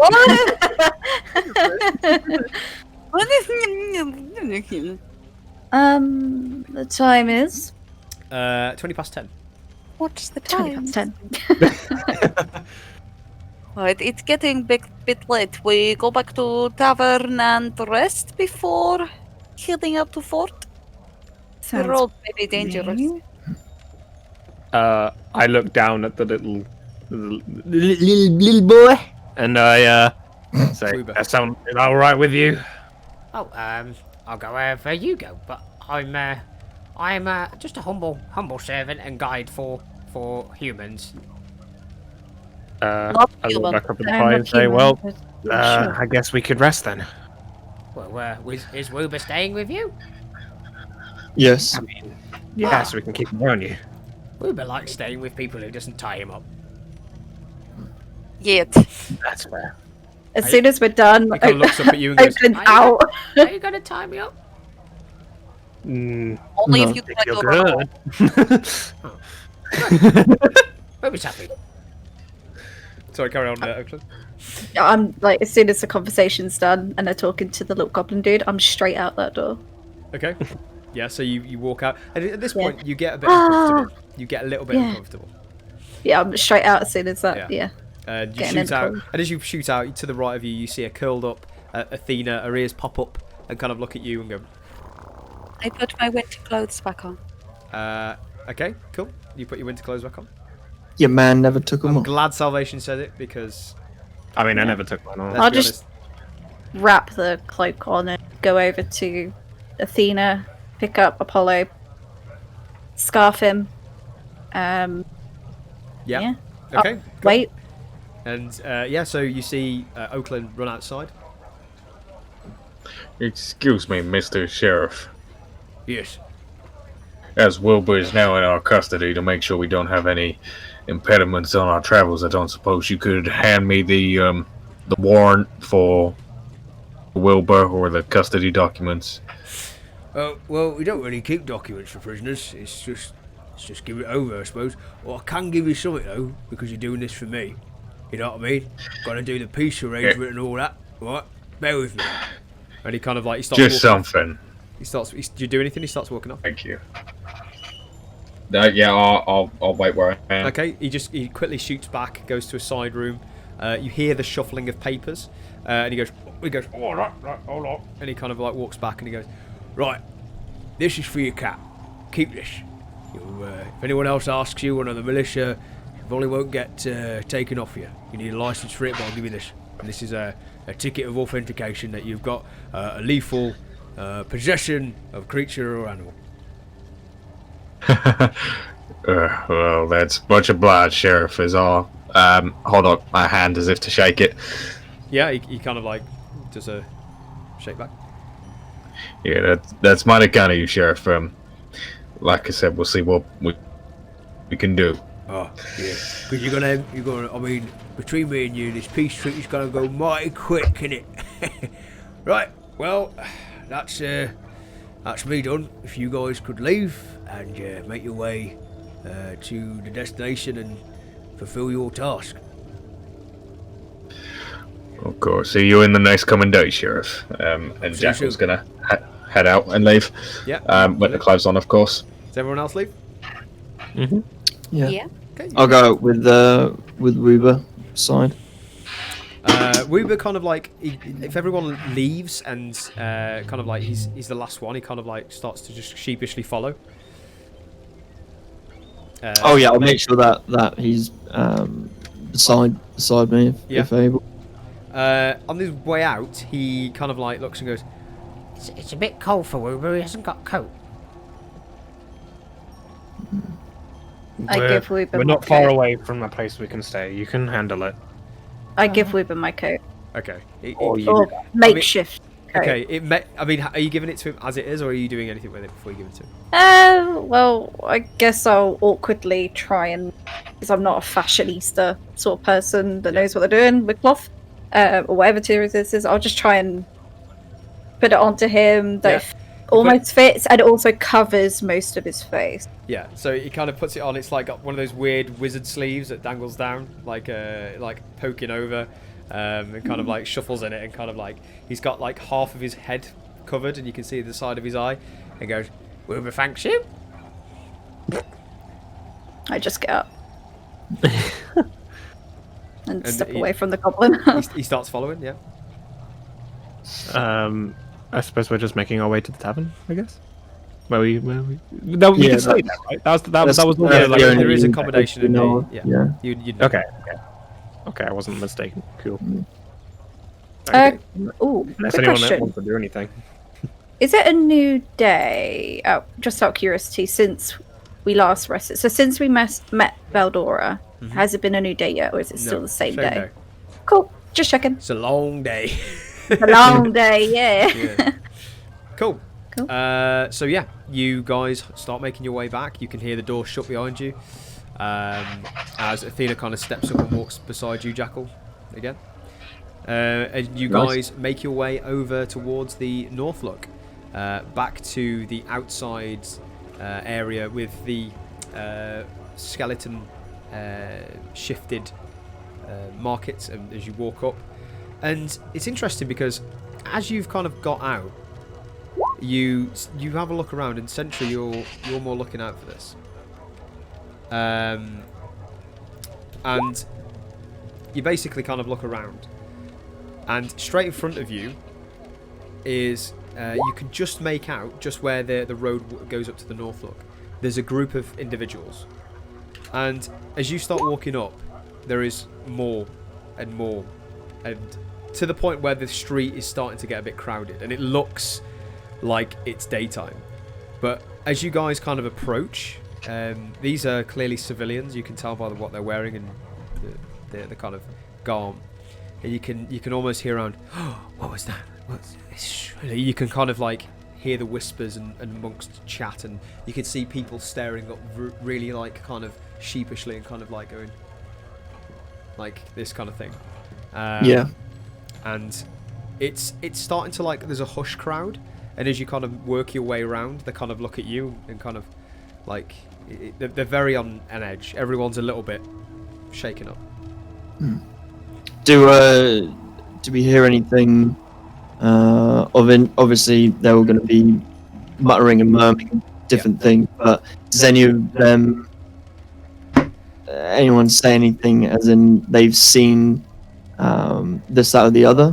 Make a perception check. I'd imagine some of it would be a lot of drivel, but any ones that particularly sound like they might match it. 11.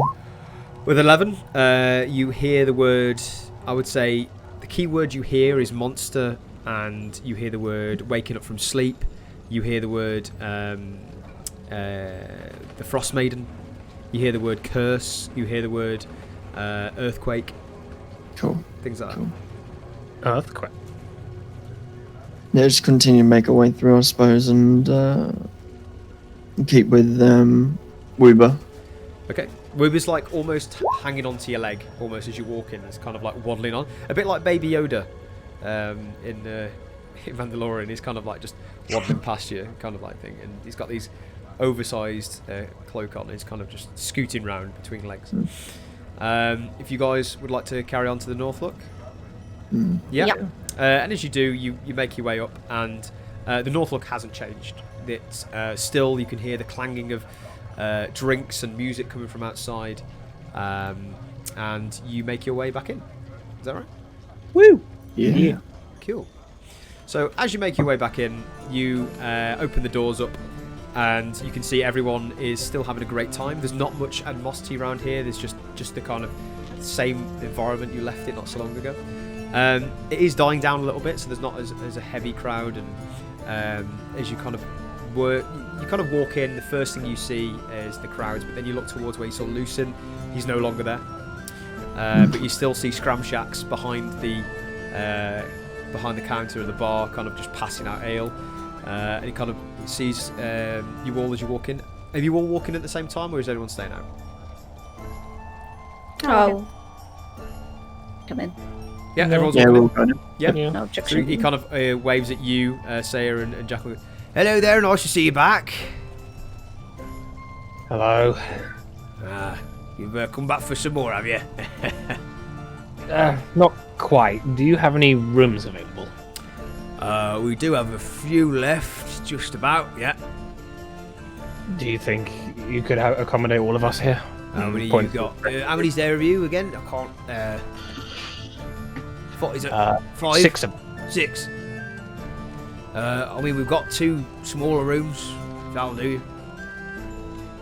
That's fine. Sounds good. Right. There's 2.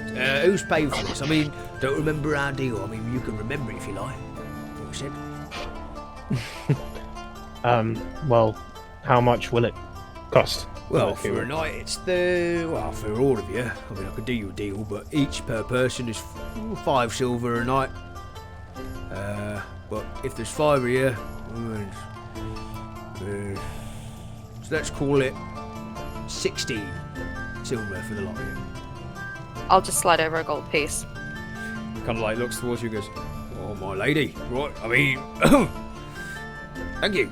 I think you're still short there. I think, is it 10 silver per gold? Oh, yeah. Does anyone have any silver? This is all I have. How much was it? Sorry. 16 silver. I'll so just, it's, I'll 1 just gold, flick 16. him another gold. Yeah, so he Just flicks you and flick goes, him another he gold. looks down and goes, Well, thank you so much. I mean, this goes better for silver. all wrong accent. He goes, oh, this is better for, better for silver, this gold. Can I get you a free drink? Anyone like the last of the ale? I mean, we've still got the normal stuff if you like. Oh, go on then.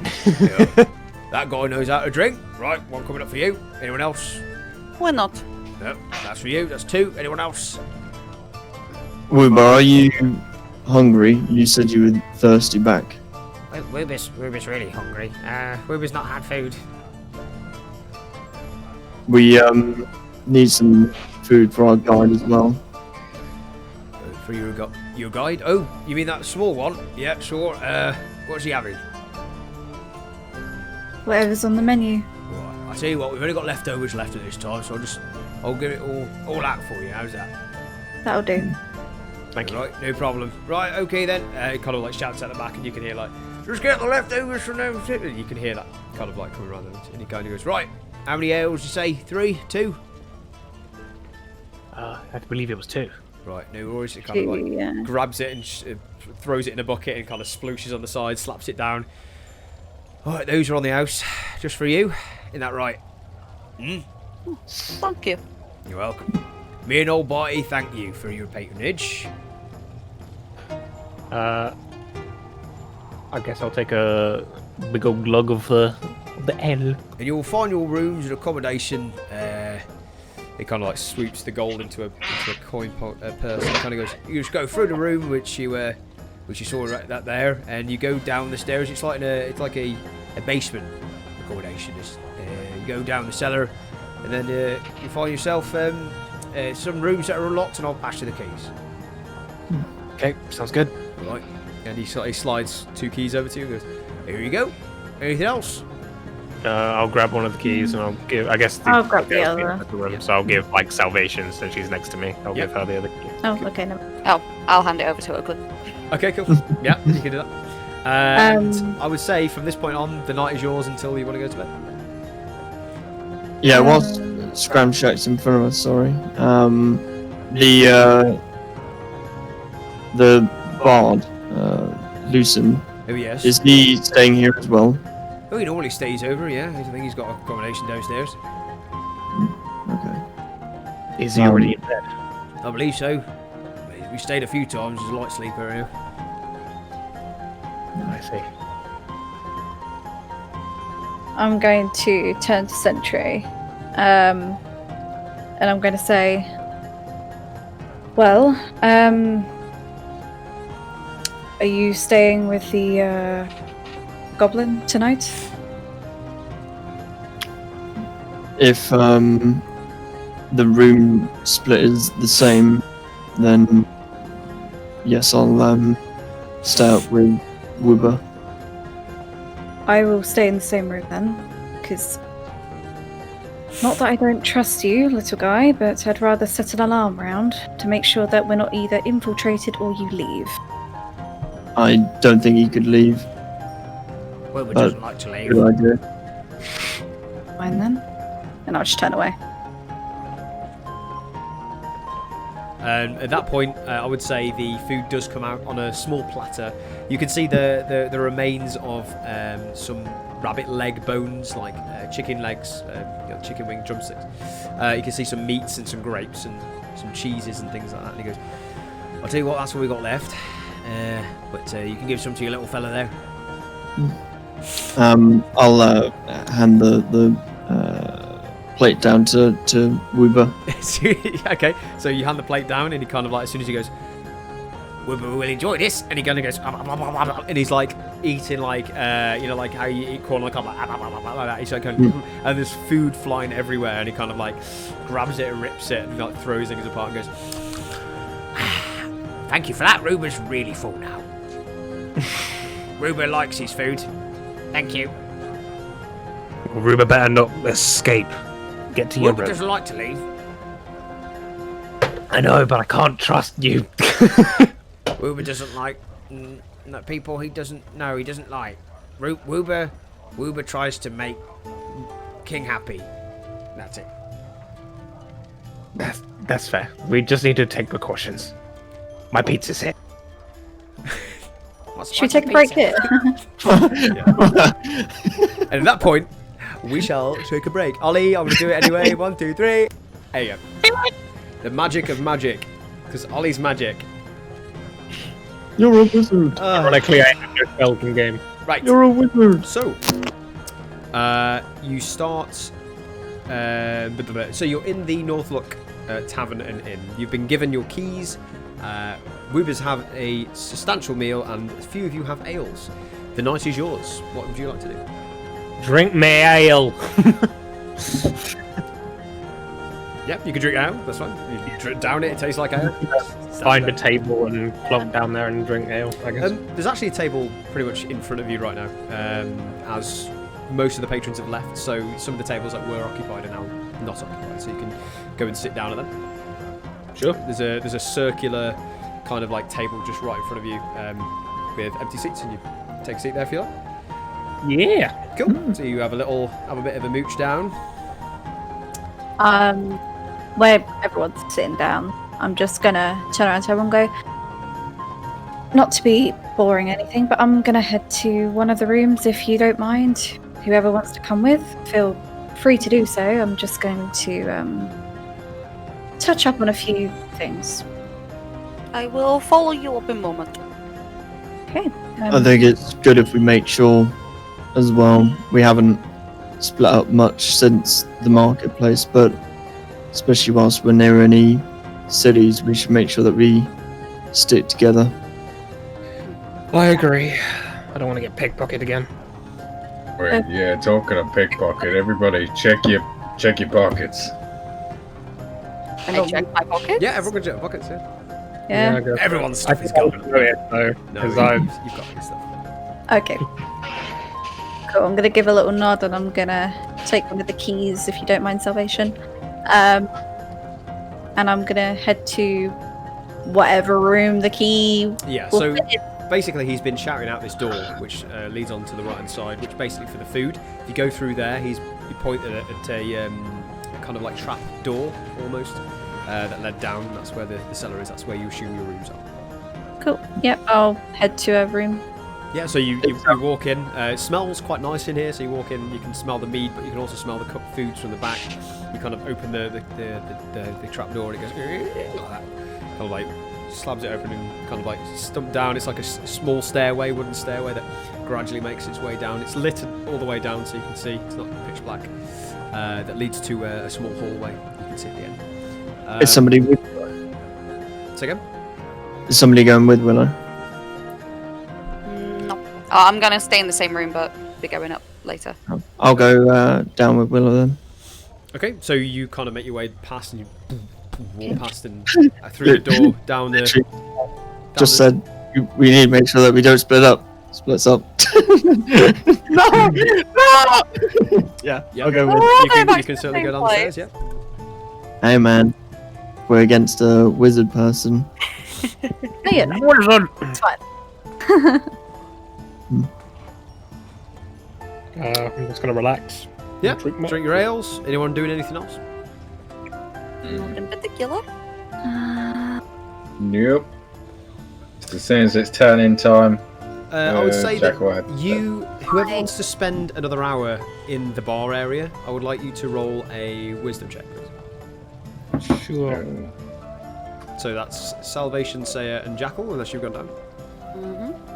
In the time when I go in, by the way, 13. I'm just going to plonk down the book. The big book, the... what is it called? It is called The Circles of the Moon and Waves. Yeah. And I'm going to attempt to read the rest of it before bed. Okay, cool. So what you do is you walk down the stairs, you can see, basically it's just a linear kind of like hallway, smaller kind of roof, so Sentry has to kind of cock his head a little bit. And you see these doors left and right, adjacent to each other, and they have numbers on them, and you've picked up number 6 and 8, and they're opposite each other. So you basically go to one room, I'm guessing, well, I'll pick for you. You have number 6, Oakland, and you unlock the door and you open it up, and there's 2 small beds and a very small table in between. And you can plonk the book down and you can read on your bed if you wish. I'll read on the table. Yeah, there is an oil lantern in there as if you want to light it as well. Yeah, whatever is So comfortable. you light it up, sit down, pop the book open, and yeah, it's quite nice down here. It's actually quite peaceful. You can hear the slight of like the muttering upstairs, but it's quite tranquil down here. Sentry, what are you up to downstairs? Yeah, I'll just go into the room as well, I suppose, and just sit with Willow. Yeah, so you walk in, see Sentry walk in, you see Willow sat on the bedside with the book open. The book, is that what you gathered from the market? Yes, I bought it. Hang on. What is his name? Bellard. Starts with the name. Bellard. There we go. Cool.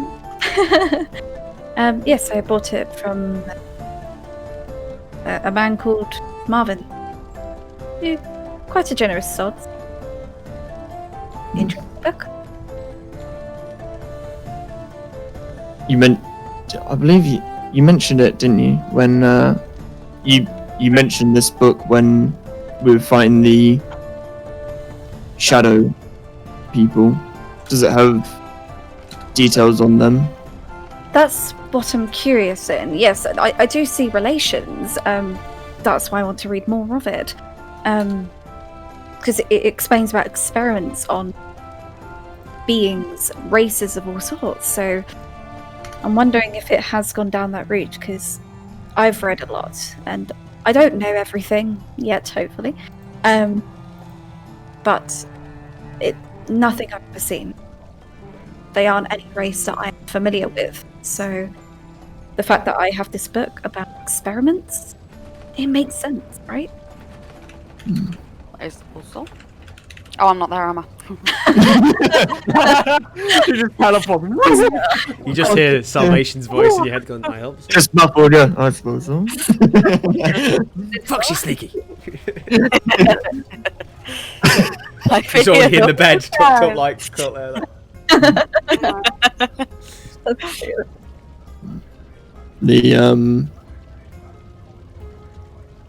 Our guide leading us to the south, I think Woob is trustworthy.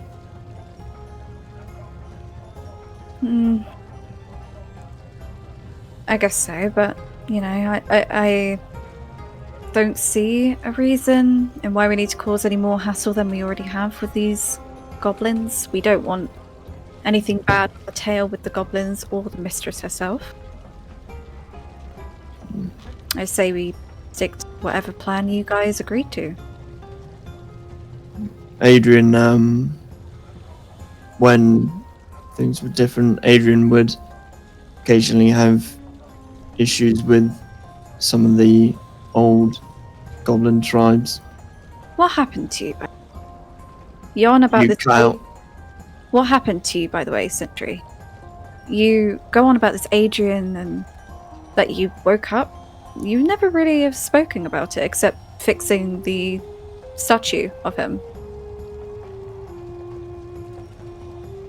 You mean what happened before I woke up, or? Yeah, before you. I mean, you don't seem to remember a lot from the past couple of 100 years. You don't.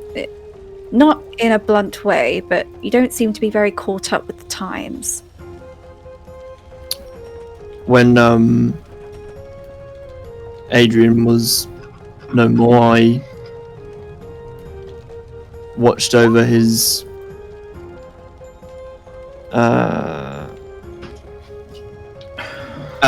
still attuned to it. Yeah, no, it's not active though. It's alright, finish your conversation. Sorry, mate. It's all good.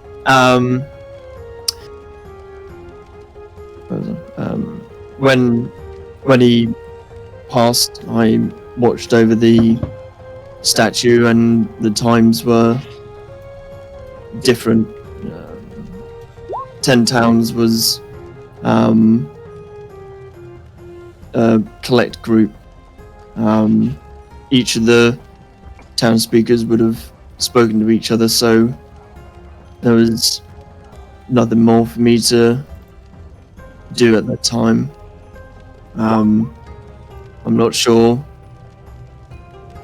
what happened from that point. I remember watching the statue, and then as the days turned into weeks, the weeks turned into months, and that's all I remember until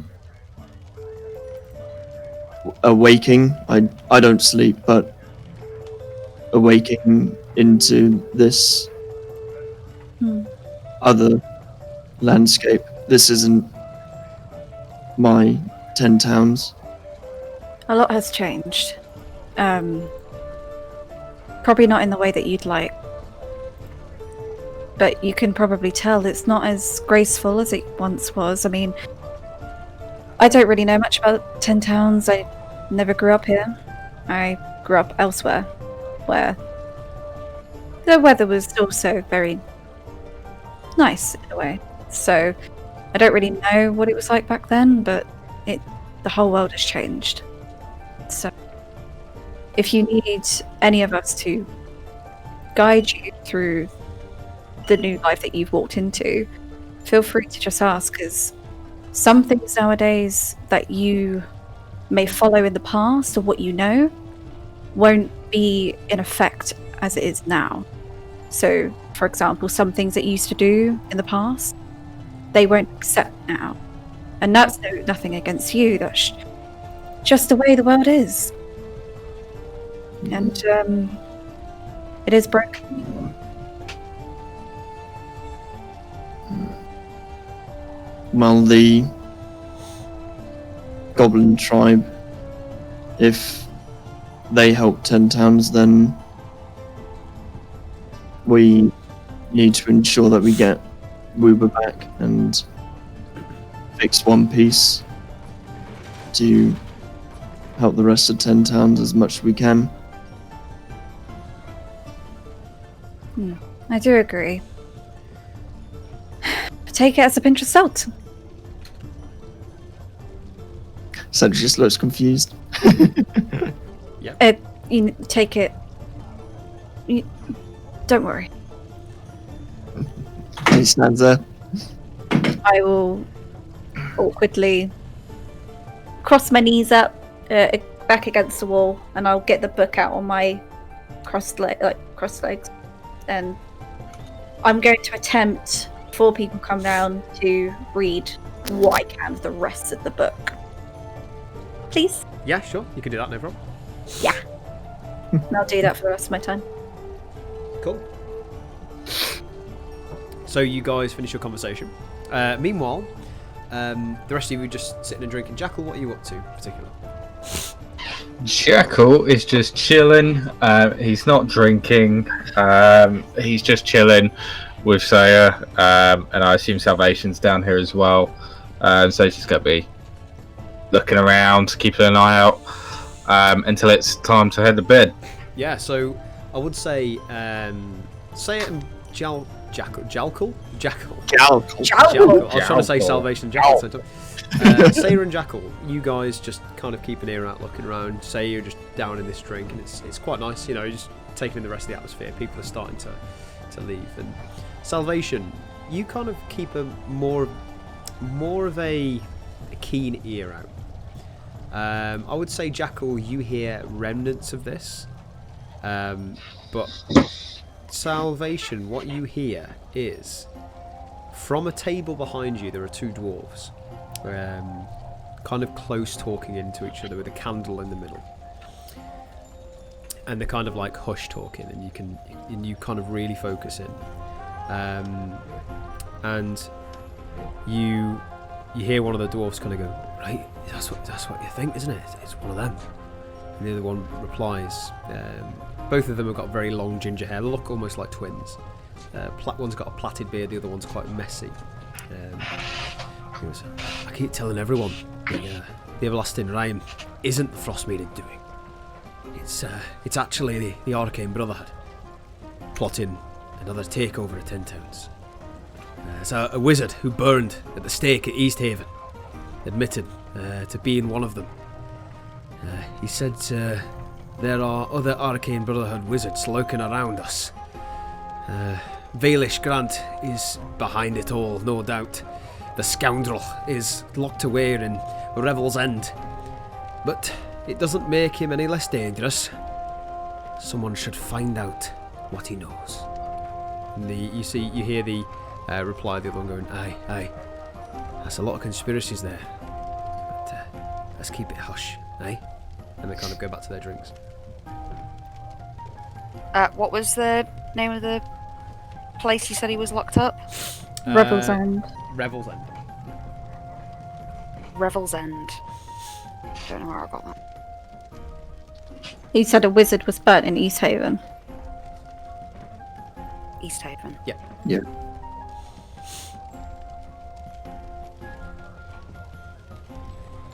Awesome.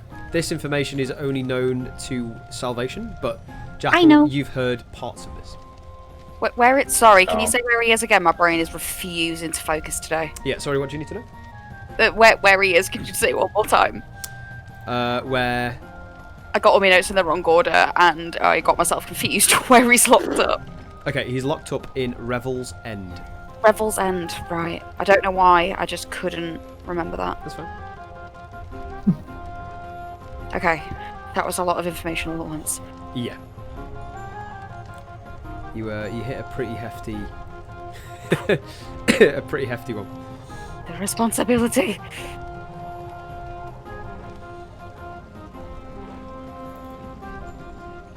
Okay. Right, got it, yeah. And you guys carry on drinking and drinking. And I would say, at this point, the night is yours.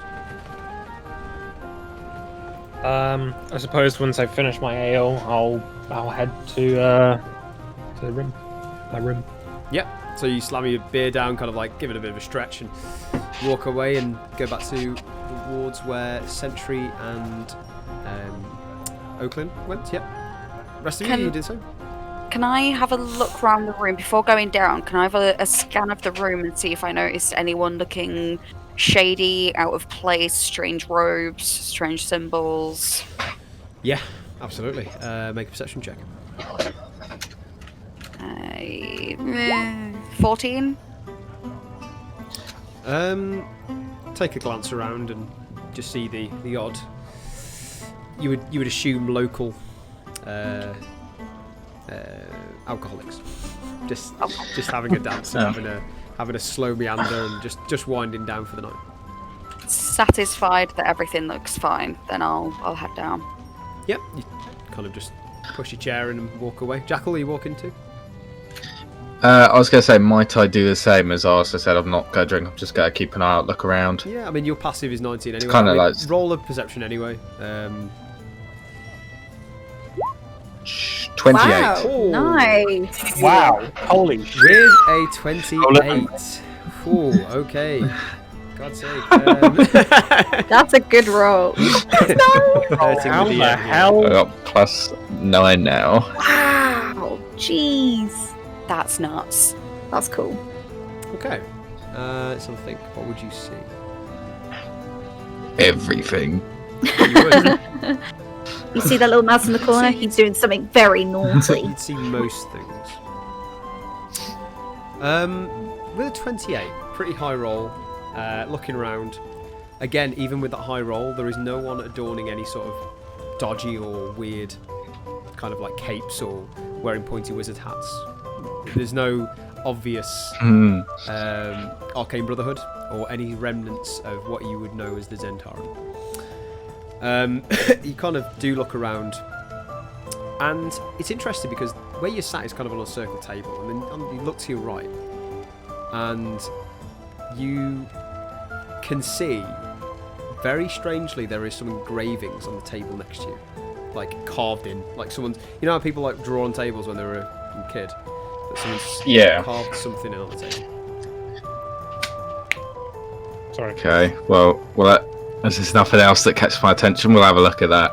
Yeah. You go over to the table. Do you speak Dwarvish? I do not. Let me check. I don't think I do.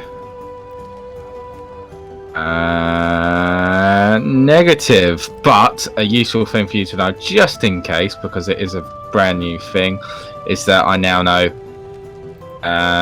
Thieves' Cant. yes as well. Nice. Interesting. So might not be there, but just throw it out for future reference. Nice.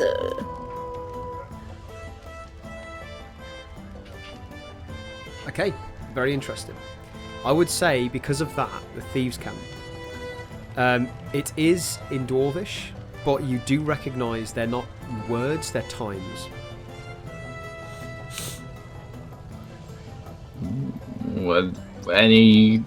What times do they read?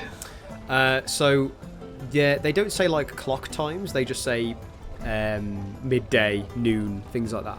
But they are in a sequence, in an order, and then they've got like a number by them, and the number is 1 to 10, and you can guess that there are 10 different kind of times a day, and it's just at a table which outlooks the rest of the tavern.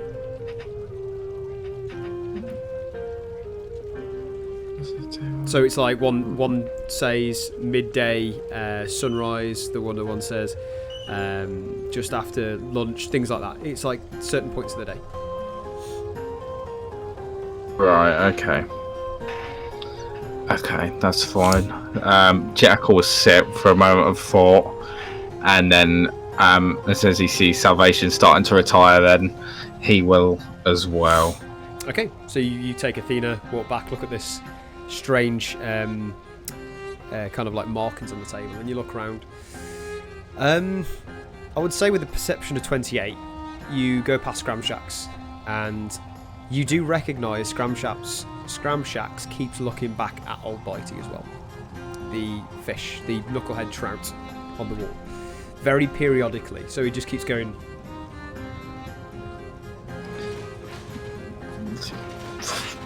Right.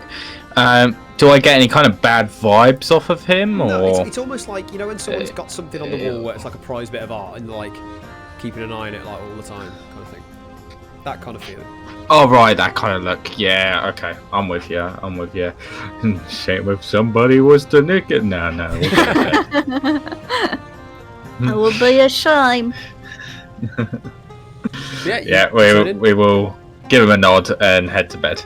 All right, well, it's nice to see you. I'll catch you in the early sunrise, I'm guessing. In the morning. Right, well, good night to your cat too. And Athena kind of looks around. Athena would just, yeah. Athena looks around and looks at the back of the board and goes, Yeah, that's exactly what I was gonna do. and she kind of just walks past you. She eyes up the fish as she goes along. And Scramshat's kind of give it evils like, Oh, now I got a new idea. Oh no. anyway. Oh yeah, kicked So- out. I swear to Shame God. if someone was down with that fish.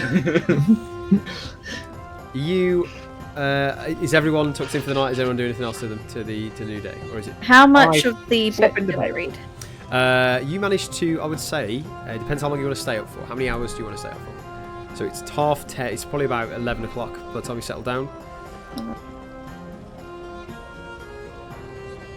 You would assume, with your keen mind, I'm gonna to stay go through up the rest till of it. 3 probably, a.m. yeah, you've got a 4-hour-ish. Because I got a 4-hour gap, so I'll read for till the 4 hours, Okay. and then I will. Yeah, you can get meditate. through it with that time. So cool.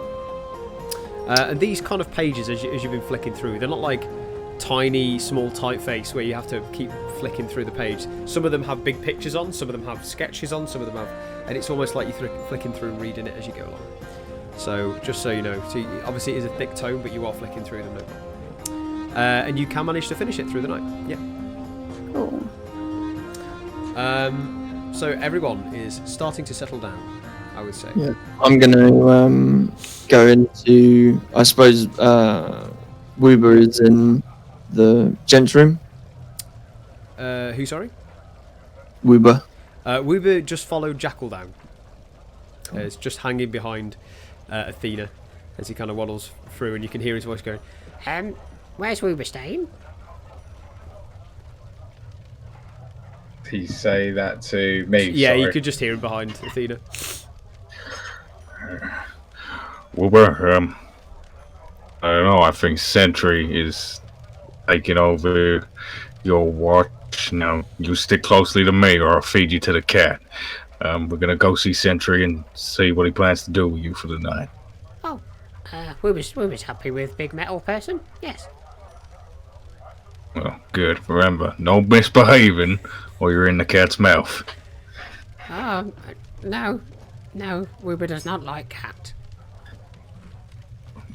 Alright, well, you two get acquainted, as I'm just gonna, I'd imagine he's walking just behind him now, I'm gonna push him forward right up next to Athena. Yeah, he kind of like goes into her face like, Good kid. gives a really hard pat on the nose, like the cat goes. Well, I'll let Athena deal with that as she deems appropriate. She literally just stares at him like that and goes. It's just like, and then kind of looks towards you and gives us a side eye and kind of looks back and just goes, and it just carries on following you. Okay, and yeah, I will knock on the ladies' room. So that's number 6. You guys. Assuming that's where you're the ones Sentry is. He number went 8, off that's with where Willow. Sarah is, Yeah. So you knock on, yeah. In there, like plaiting Sentry's hair. Like, Yeah. Slumber party. So yeah, you open the door and you can see Sentry in a smoking jacket. No, you open the door and you literally see Willow is just about finishing the book. Well, no, open the book. Sorry, she's got a few pages left. And Sentry's just in the room. I'm guessing you're just being an awkward ornament. Yep. Yep. I'm just gonna push Wilbur forward. Sentry, I believe that this one seemed to take a liking to you, so I thought it's best that you decide what happens to him for the night. Willow, you mentioned you wanted to alarm a room. Are you wanting Woober and myself in this room or the other? I mean, I don't mind. I don't sleep for very long. It's salvation. What are you comfortable with? You're on mute.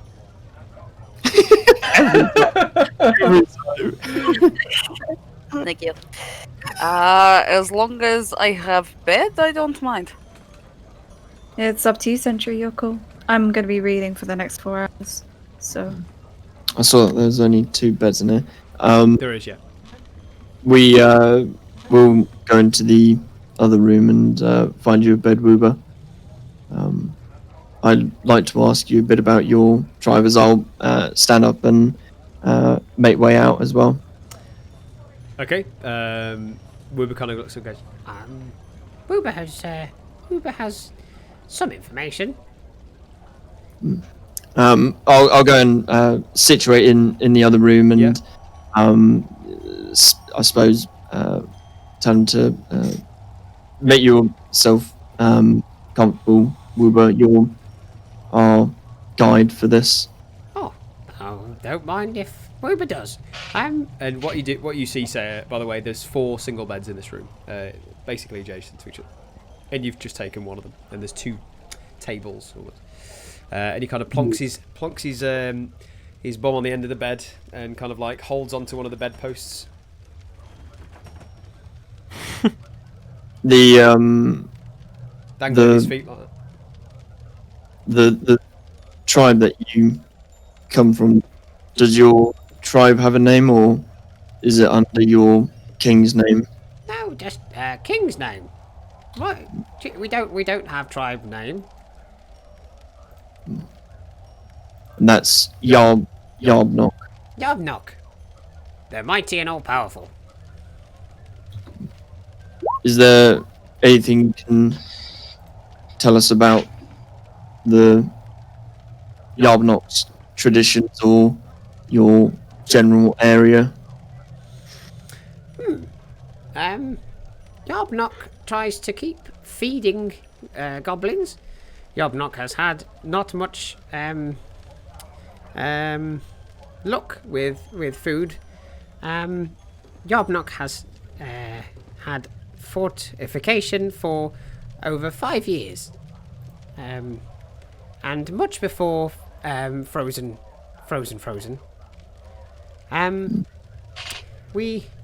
When Frozen came, food was gone, so Yarbnock told us to raid and take what we can from wheelie wood things.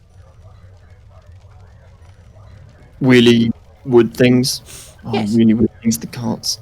Wheelie wood things with packages. Is that a Luke situational century? That was a mix of both. Late night, man. Are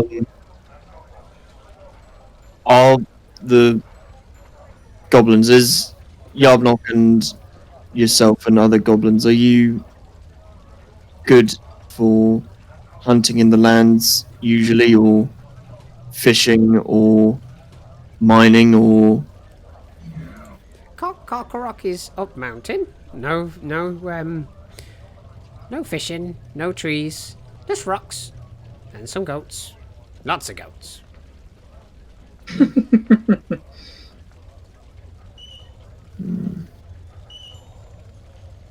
Sentry will sit and think for a minute, but he'll continue to dialect in a sec. Okay. So a beat passes.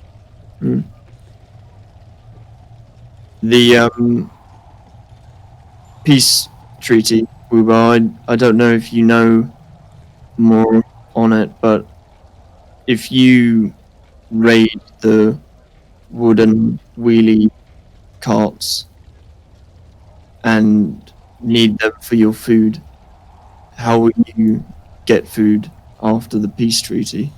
Do you know, Wooba? No, Woober does not know how food will get to Carcarock. Woober does know that we need food. Yarbnock will figure out way.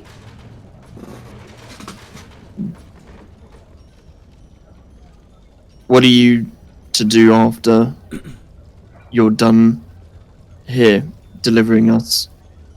I go back to Carcarock to continue translating for common.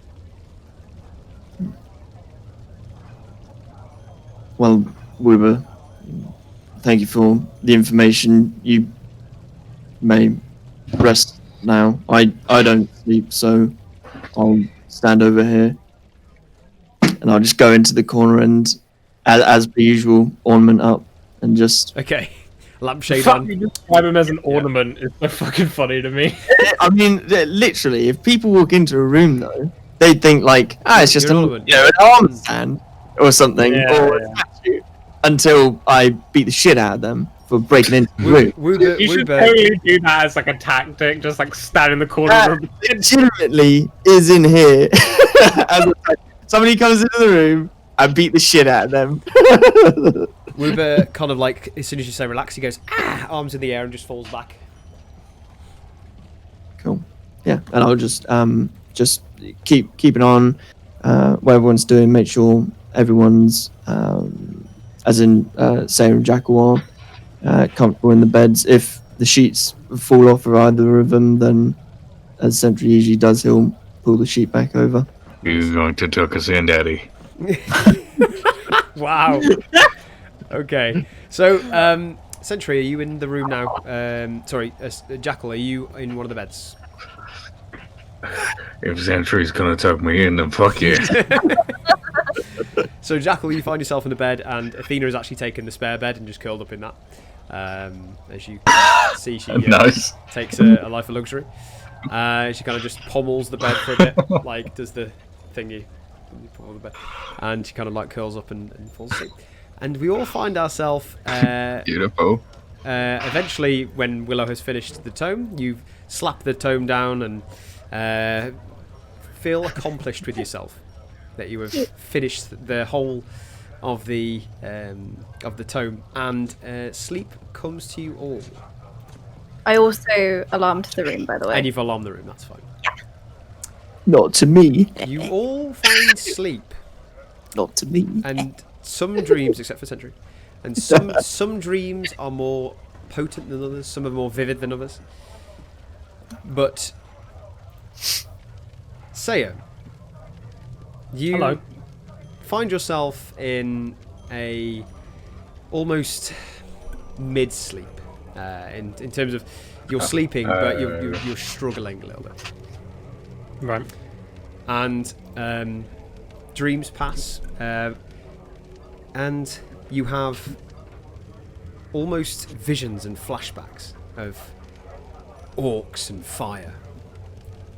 And you're walking through this woodland with this fox pelt around your waist. And the woodland becomes very hot, and fire starts to erupt around you. And you can see the flames kind of sizzling off the top of the ends of these trees, and you've got snow on the ground just melting away. And it's almost like you're walking forever in this forest, and you start getting a little bit more anxious as you look around. Are you doing anything? Is there a clear path to walk through this forest? There seems Is to be like just a line, but the ends are just fire. It's almost I'm- like you're forced to walk forward. I'm gonna start running. Through. Okay, so you start running forward, and you kind of like keep running, and you trip over sometimes, and you kind of like bat away a tree stump, and you kind of keep running and running. This thing seems endless until you start running, and you hear in the distance screams and pain and agonizing words and just terror of a female voice you recognize as Chili. Oh fuck. Alright. And you hear her voice very clearly as you run, and you do not feel like you're getting closer. You feel like, in fact, it's getting further and further away. And as you keep running, these trees become thicker and thicker until you're physically pushing through and trying to find entrances and using your sword, which you have equipped, and trying to cut down, and almost this panic comes over you as this trauma hits you again. As you hear it stop. And you kind of just stop in yourself. And you look down by your side, and a fox is staring straight at you. Oh shit. That little And guy. it's just staring straight up at you, alive and looking.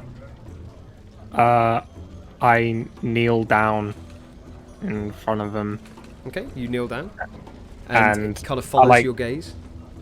I kind of like put out like my hand for it to sniff it, see if it recognizes me and all that kind of stuff. You put your hand out and it kind of looks at you and just does nothing. Since this fox is here, do I still have the pelt around my waist? You've realised it's gone. Okay. I kind of pick him up, just like because he's quite small. I kind of just pick him up like you would with like a small. No. Yeah. You go to pick him up and your hands pass right through. Oh shit. Okay. And I just get back up on 2 feet again. I'm just gonna stand there, or look around to see if anything's changed. Yeah, just the woods around you, just the fire kind of becoming more and more engulfed, and you can kind of see it closing in on you. And then you see the fox figure just kind of like start floating and floating and floating, and its arms kind of go a bit akimbo. And then you see it kind of like look towards you, and its arms are just like floating around, just like this, kind of like looking around a bit confused. And then you just see it kind of drop straight through the floor and it disappears. What the fuck? Can I get to where? Can I see where it fell through the ground? You can, and it literally is just a pile of dirt. There's nothing that looks almost like it's a mound. Can I try and maybe claw my way through the little mound, see if there's anything underneath it? Absolutely. So you dig and you digging away. Do I find anything? You dig and you scrape and you use your sword to help you. And as you go through it, you can figure out you're going through it and you feel like you're getting closer to something, and you stop as your hand brushes past a small object and you pick it up. And it is a very small crystallized, what looks like a teardrop. And it kind of like, you feel it vibrate and you feel it kind of shimmer, and you see the whole of the forest become engulfed in snow, and the fire suddenly goes, and you are now in a thick blizzard, and the fire has gone, and you're still holding this small tear crystallized. As you grab it in your palm, and suddenly you wake up. Oh, shit. Okay. I had my dream, guys. What do you do? As I wake up, I check if I've still got my fox pelt, because I normally put it on my pillow. I look down on my pillow to see if it's still there. And I'd check on my equipment's all there. I'm just kind of oh shit. I haven't thought about that in a while. That sucks. Have you lost something, Sayer? No. Nothing. Just a nightmare. You don't need to worry. And I just kind of turn. I'm in my mind. I'm assuming my bed is kind of next to a wall, so I kind of it is. Yeah, you actually face away. Yeah, I kind of face away from all the guys and stare at the wall until I fall asleep again. Cool. And you do that again, and sleep does find you peacefully once more. Okay. There, you got a little bit of my backstory now. And at this point, I would say everybody comes to a consciousness and is now awake. One by one. In your rooms, Cool. what would you like to do? Are you gonna message me what was in the book, or? Yes, I will. Okay, cool. Well, everyone, wake it on up. Are you needing food before we leave? Sarah and Jack was there. They're still awake, I suppose. I thought you were talking to the. Sorry. I think I'm good. I don't really have an appetite right now. Jackal, does Athena need feeding? And Venus magical. She just eats when she wants to eat, which is normally all the time, but she'll come around. I mean, I need to go grab my armor, so on the way out, I'll see if the fella downstairs has anything on the go for me and Fina. And I'll just get Weber up and ready as well. If he's not awake already, and Yeah, just... he kind of like goes, We've had good sleep. Well, do you need warm clothes, Weber? Wilbur needs warm clothes. Wilbur hates cold. He's Well- currently got my massive jacket at the moment. Yeah. Let's try to keep him a little bit covered as well. So, yeah, he's got your jacket, yeah.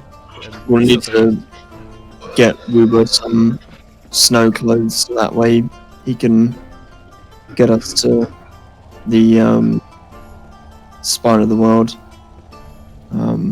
We can probably get that from your armament shop, can't we, Jackal? I'd imagine so. DM, did I see sort of any sort of fluffy clothes in his shop? In the market you did. You saw cloaks and winter wear, yeah. I'm sure we can make something good for this little guy.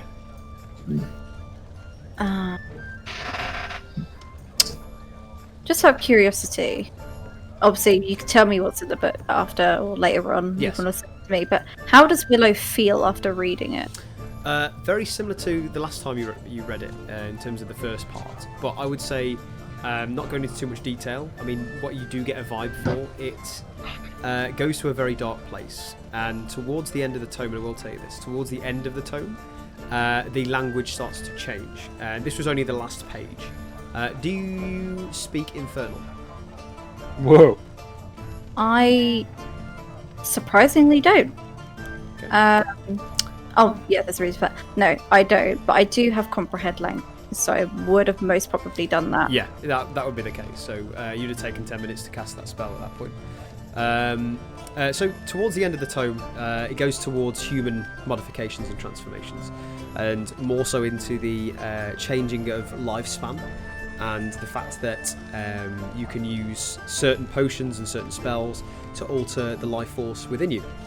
And make you into other beings such as immortals, ghosts, gods, things like that. It goes into that kind of realms. Yeah. And towards the end of the tome, it gets very shorthand, and the writing becomes a bit too much to kind of take in. You can't read it all. But you get to the very end, and there's only a few sentences in Infernal, and you would have read these. And they do say, she will come and get us, whether the sun will rise or the sun will set. So, but she will come and get us. She will come and get us, whether the sun will rise or the sun will set. Spooky. And that's just in Infernal. Yep, just the Everything end. else is in Elvish. That's it. Okay. Yeah, if you want to send me the details over Yeah, of what's I'll send it to you all after. cool. Thank you.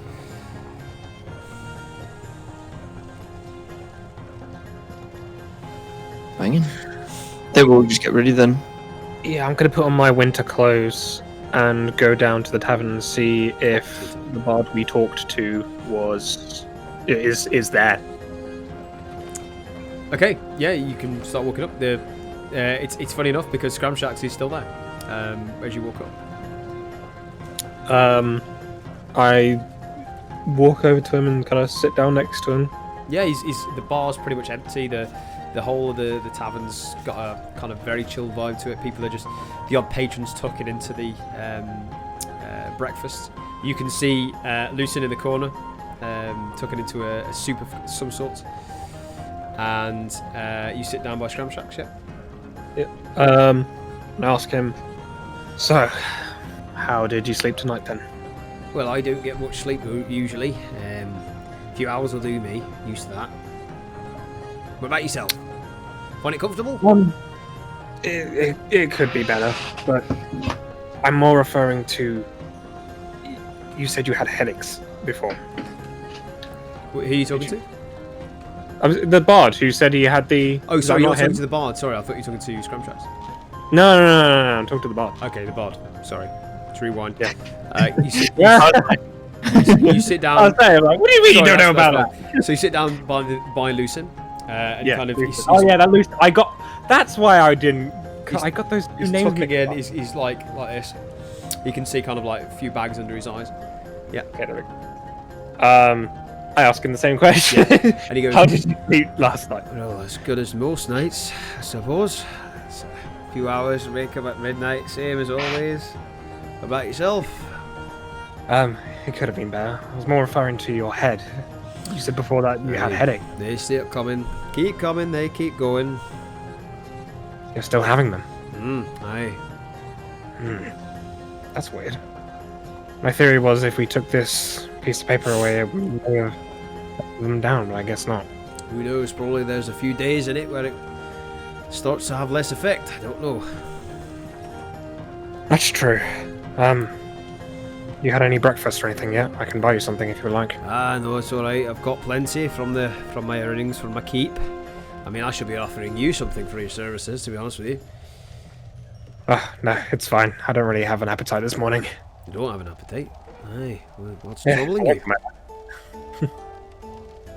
For once in my life, no, I don't. I'm just waiting for my friends. I didn't have a pleasant night, let's just say. You hadn't a pleasant night either. Well, if we had cloth linen t-shirts, we'd have a club. I'm good. I'm not really into that kind of stuff. Aye, well, I'm only joking with you. It's what I do best. Magic with words, as you know. Yeah, but it seems like your magical verse recently has given you a headache, so try not to do that too much. Aye. I'm thinking about moving on with the whole bard situation anyway. Got family down south. They've got a farm. Probably join that. Settle down. Oh, really? For a bit. Aye. Whereabouts in the south? I might know it. Well, it's if you keep going down the shore coast, you hit a place called Neverwinter. Keep going past that. It's in a cosy little village to the south.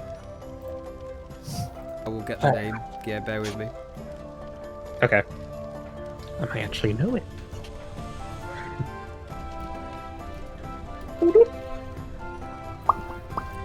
After this, I'll just do like small talk and wait for the other guys to come. That's fine.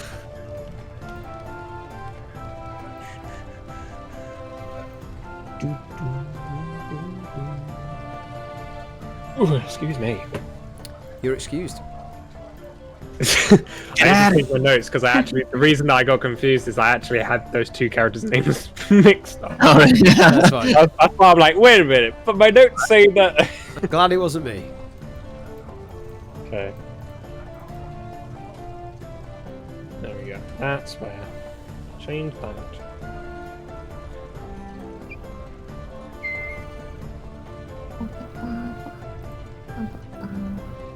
There we go. Okay. He kind of looks at you and goes, Hey, if you go past the Tribo Trail, down by Neverwinter Wood, you'll find yourself at a little weird place called Yartar.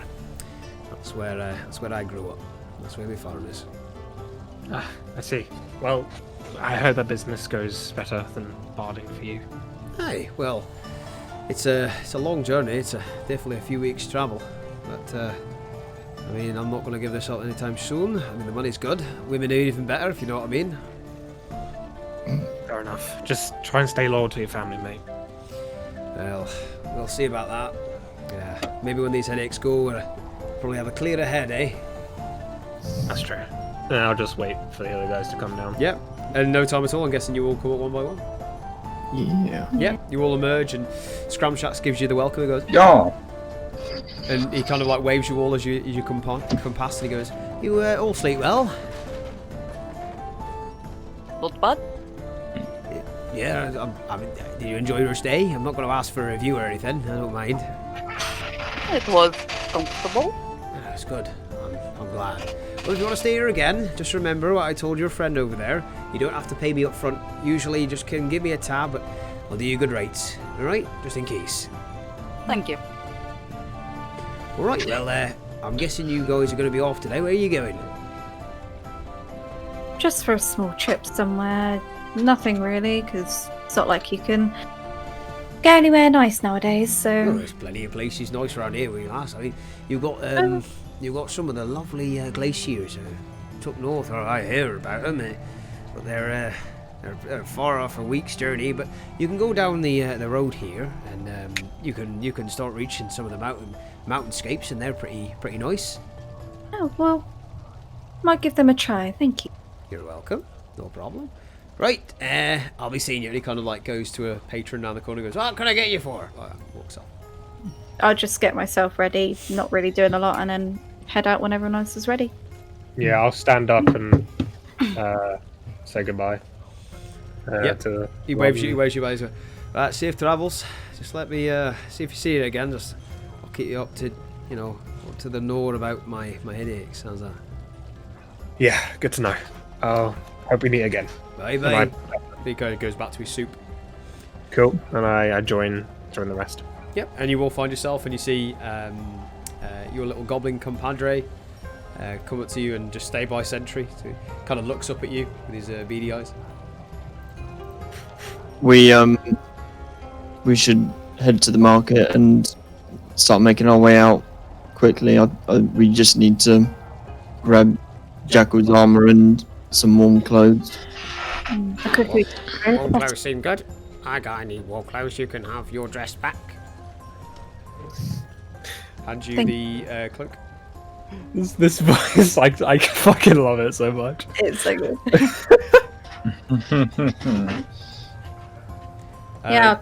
Back, just Yep. Put it back up. That's fine. You don't have your cloak, by the way. You have a cloak, not yours. I know. Ooh. I'll get to that. Just I so want you know. to bring it over to Salvation and done what we possibly agreed about possibly finding my fucking jacket that woman took. I'd like to I think Willow completely doesn't forgot even like care about this archmage. She's like, I just want my fucking jacket. I forgot about that whole thing. I thought all of that had been like put on pause until we got back from this like goblin excursion. Yeah, pretty much. Oh yeah, true. Try and be the DM and having all this in your brain. Like, you have to think of it. Oh god, yeah. Right. I'm not looking forward to when I do my first campaign as a DM. Willow has her priorities correct. Jacket, world saving. So, you all find yourself exiting the North Look. Jackal and I'm guessing you're following just Jackal to the workshop. Yeah. Okay.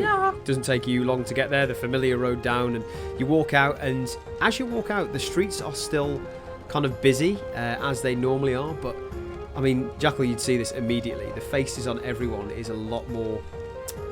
I'm trying to put it in a better way. Uneasy. There's uncertainty in the air.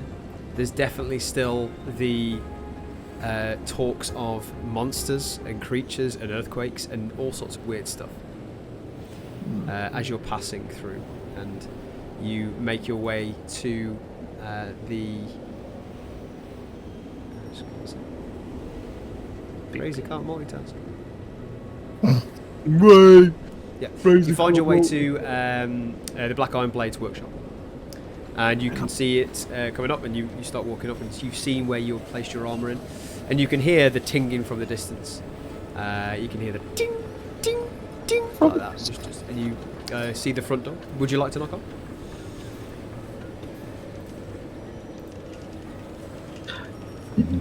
Bang, bang, bang. You know, knock on the door, yeah. So, I don't know why it went really delayed then. You had to think about it. do you want to knock on the door? I even heard it. It went really delayed through the mic for some reason. So you knock on the door and you hear a familiar voice of Garn just in the distance. Aye, give me a second, hold on. And you kind of like hear him put down a hammer or some sort of heavy object, and he kind of walks to the door. And you hear, oh, hello there. Hello, Shrek.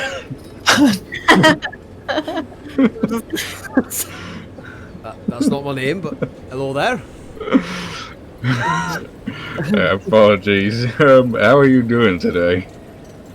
Well, I've been working through the night for you, if that's anything. I try to get this done as soon as possible. Oh, well, that's very mighty kind of you. How you get along with it? I mean, I'll make sure it's worth your weight in gold. Well, me and the sis have been talking about that actually, and it's cost us quite a bit in materials just to upgrade this. I mean, how much we talking? Well, you gave us the whole thing, and we were shocked. I thought it was just going to be a breastplate, but you've gave us your everything. And he kind of like goes, fortunately, it's going to be a little bit more than we expected, but we can do some sort of arrangement where you can pay us back in bits, but we'll have to put something down and make it, put a legal matter to it, if that's all right with you. Trust me, I've handled more than my fair share of legal matters, so I'm more than happy to oblige. Okay, well, and he kind of like goes back and grabs he had like the brace or the arm piece, and kind of brings it back and pulls out this kind of cloth and unveils the rest. And just describe your current armour, so I can just get a picture of it, and then I'll explain how he's upgraded it. Okay, so current armor, it was literally, so I'd normally wear like my my sort of clothes underneath, with sort of a cloak sort of going that would normally be underneath it, and then sort of the leather armor is patchwork on top. Yeah. So kind of like what Jackal looks like in the profile picture, but instead of the metal, it's leather basically. Yeah. And basically what he's done as he comes passes it to you, you can see new metallic iron castings of the top of the armor, the leather armor. It's got studs and detail and emplated plates within the armor, all the way around. And this stuff has been polished and buffed, and you can see all the way down the kind of detail goes down those kind of layers, and it's basically the same as the picture but grey almost. Some of the breastplate or the chest area has got more of a thicker kind of like edge to it, more spikes as well. It looks a little bit more garish, and he's definitely done a big job to this, you can see, and especially if he's worked all night on it. Ooh, sounds nice and shiny. Right, so I can hand you this over, and we've been working hard on it. It's all together, and like I said, we can work out an arrangement with the speaker or the sheriff. 520 gold for the law.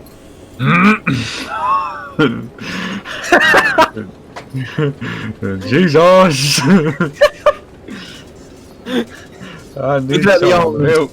What is it? Oh my god. Protective as well. You'll see. What did you say, Luke? He says is it aesthetic or... Jesus. Luke, say it again because she kept cutting out. You just said it. Is it? Does it look as though it's more beneficial towards the armaments as well? For Yes. Jackal? Yeah. Okay. So before I make an agreement for 500 gold, do I know what kind of a benefit this is going to provide me?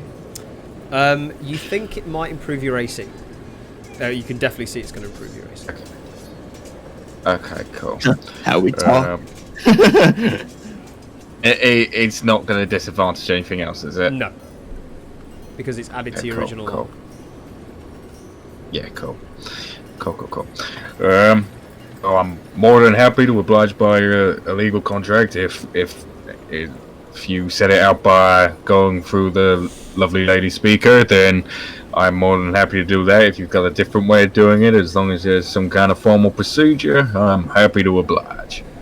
Normally, what we do in this case, we get the sheriff to monitor and sign a contract between me and you to say about owing us the payment and when you can pay it back.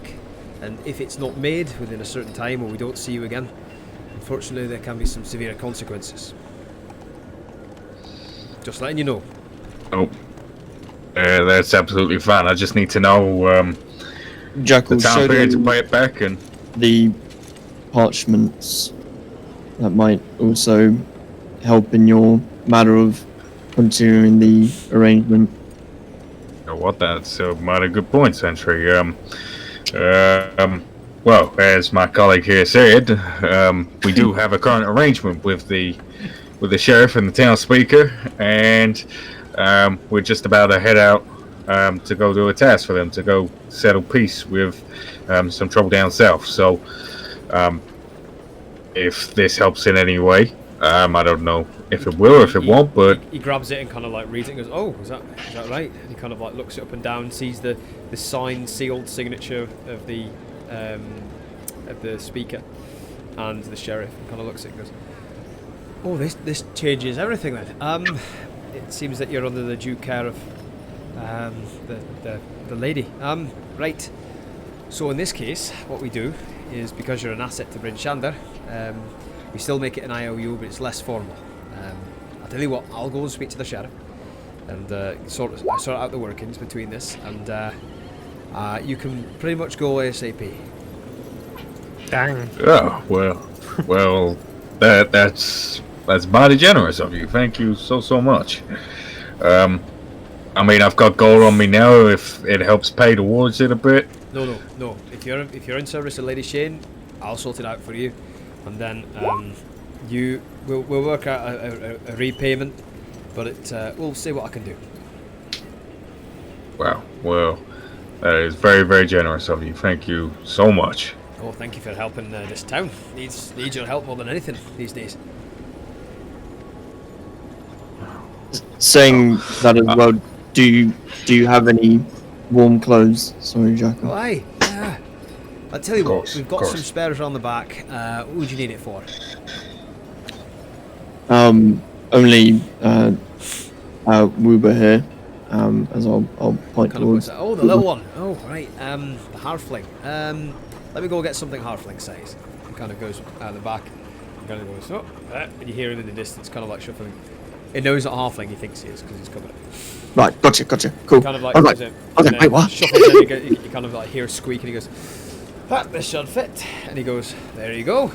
And he kind of passes it towards you, Jackal. Oh, yeah. Sorry, I'm lost. I was with the fairies then. Don't be with them. Fairies are dangerous around here. Normally they're classed as wraiths. That's what we call them anyway. Yeah, I'll make sure to stay well aware. Sorry, dear, what am I holding? Literally. You're holding a small warm clothing the size of a halfling / goblin. Warm clothing for. And you hear behind you a Woober shout up, and he goes, That clothes for Woober? Sorry, Wilbur. I was too mesmerized by the armor. Here you go, try this on. As I'll just chuck it at him. yeah, he kind of goes, oh, and kind of like puts it on and shuffles in it. And I'm guessing you just start assembling your armor back on. Jackal? Yeah, definitely. Are you on this planet? Sorry, yeah, did that not come through? Definitely. No, sorry, did it not come through? I did say. Yeah, no, definitely. you did. I'm taking a bit. So yeah, you assemble your armor. The rest of you just wait around. Are you doing anything while waiting for Jackal? It's going to take a few minutes to put his armor on. No. I suppose just help wherever's needed to help him put it on and help Woober. If you're helping him, it takes less time. So a few minutes pass and armor's on. Yeah, the day is yours. What would you like to do? Nice. We're gonna noise. Also, I will write something for Jackal. Yeah, I was just about to ask. Thank you. Woober, do we need anything else for the journey ahead? Woober, we just need we just need friendly humans to come over to Karkarock and help with peace. That's all Woober needs. Well, you've got us all here, Woober. show us the way. Okay. I didn't really come into the city. I got captured on the way in. So, how'd you get out? We'll show you the way. Well, I suppose we'll start leaning towards the main exit gate. Yeah, you kind of make your way through, and Jackal, you hear? No. Buy in here, do we? I don't think we do. I don't think we have anything else to buy in here, do we, guys? No, cool. I don't think so. On your way out, you can still. Well, I think I'm in debt for the rest of my life. You can still hear the muttering of different things going on, and you can kind of hear and see people still looking a bit tense and scared after possibly last night's doing. Some people have probably been out all night, as you can see some very sleepy and drow faces, just very in a bit of shock, and you see people kind of reassuring each other as you exit. And you kind of make your way to the front of the big gates, and you see the queue coming in, and there's no queue going out. You can go straight out the doors if you wish. Yep. Yeah. And on your ways out, you can see to your right the queue going in, and you can hear the familiar voice of papers, please, as they're pushing people through, just like normal. And the queue that leads quite far, in probably about 100 feet into the distance on the way in. Cool. But on the way out, it's straight out. Nice. What would you like to do? So bring up the map of Icewind. I think I'll just follow good old Mr. What's his face? Wilbur. No, Mr. Watts as Wooba, well. wooba, wooba, wooba, wooba. But But I will ask kindly for my 50 gold back, please, Salvation. Oh, yes. Thank you. Okay. So, Wilbur goes. He comes up to I you. as well. Has humans got any map or drawings? Oh, yes, I've got a map. I'll take out the map that I got from Keegan's place. Wilbur will show humans the way. And do you present his map? Yeah, I just like get down to his level and pull it out. I don't give it to him. I just pull it out and watch him. So he looks at the map and goes, Lots of words, lots of things. and he kind of like puts his finger down the map, and you get a sense of the idea of which way he goes. And first he goes.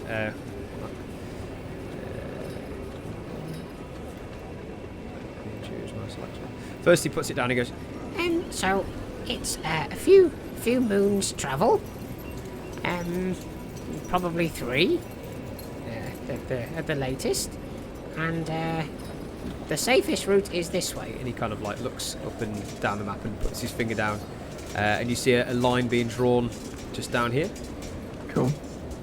Sorry, when you say 3 moons, Yes. 3 travel. 3 days. 3 nights. Yeah. okay. Because I would assume that was months, and I was like, how long? So he puts his finger down and kind of draws it down towards the 10 trail, which is now on your map. And he kind of like goes. So that'll be the first bit. Then we take a sleeps, and we then need to move to the second day, which we will cross over large river and go towards Cockrock, which is a nicer view, if you ask me. Towards this way. And he points out the second bit on the map. Cool. I mean, who can see this by the way? Because I know I've got it on the. Yeah, I can see it. Yeah, I'm looking at the Yep. stream. And the third day is the shortest, which will be straight to Cockrock. And he kind of like puts it up to you there. He goes, that's where it is. And do you know what? I will put it as a token. Actually, can I do that? Yes, I can. Token, there you go. Cool. So, that's the destination. And he kind of like goes in. Are we set for 3 days? I think we are. I believe so. Okay, let's get going. and he kind of like just starts scooting along, kind of like with a hasty walk. What's the weather like? It is windy, slight bit of snow. You can't see much in terms of clouds or anything around you. It's not a clear day, but it's quite. You get a lot of like shale from the snow, and there's like kind of like the wind is obscuring the view a little bit, but it's normal considering. Cool. Right. Suppose we just follow him. I Yeah. guess. Yeah. So I will say we'll do this in intervals, very similar to how we normally do long travels. Do you want to just do the full first day, or does anybody want to get anything done in terms of business needing doing before? I'm as we're continuing to go as part of the herbalism kit, collecting ingredients along the way. Okay. Every 3 hours to get enough for one recipe and bits and pieces. So Okay. As we're walking, Yeah. Salvation wants to sort of gesture towards Oakland. Say, Auckland, I overhear something weird in tavern last night. Have you ever heard the name Valish Grant before? Have I? wouldn't say I have. Oh, wait. Oh, no, I was asking Oakland. Oh, I thought you said Saya. No, I said Oakland. I got Say those these there. names. No.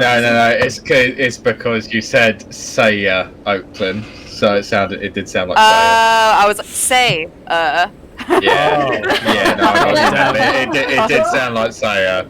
Yeah. That's what I was like. Oh, Good my say, name. That makes more sense. That's brilliant. Yeah. A happy coincidence. That is. Coincidence. Do I? It doesn't ring a bell. It doesn't ring a bell. No, not heard of that name. Why? Apparently, he is involved in arcane brotherhoods somehow. And I'm kind of not sure.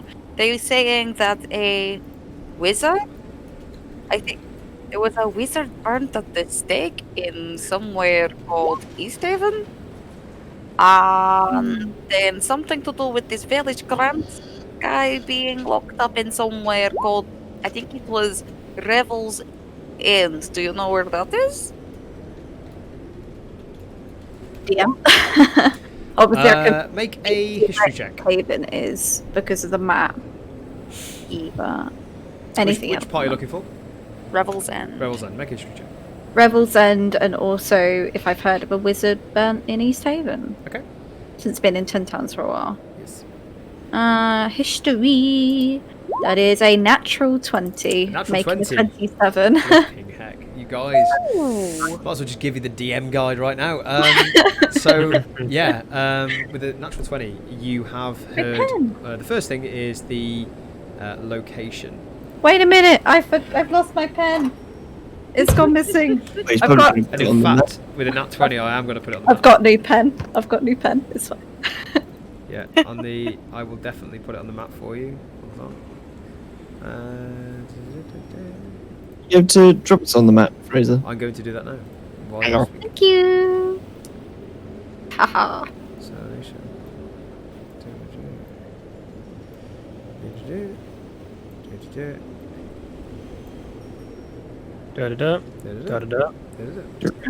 So, I have placed it on the map for you.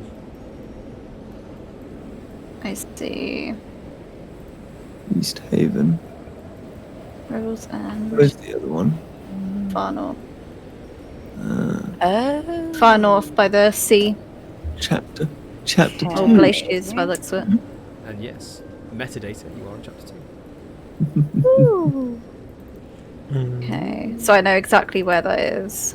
You will do with a natural 20. You have found in your research and books in the past, and with this kind of mention of the name Revel's End, you kind of like think to where it might be. And you also, I'll also give you this with a natural 20. You know it's by the large patch of weird ice that moves through the sea. of the north, the very far north, called the Sea of Moving Ice. Okay, and do I know much about Revel's End? You know that it's a place that in your travels you've heard that certain wizards get locked away for certain deeds. And you've heard of prisons, you've heard of cells, you've heard of places that people will go when they've caused trouble. But this is for very powerful wizards. This is a very secure location. I probably... Yes, that makes sense.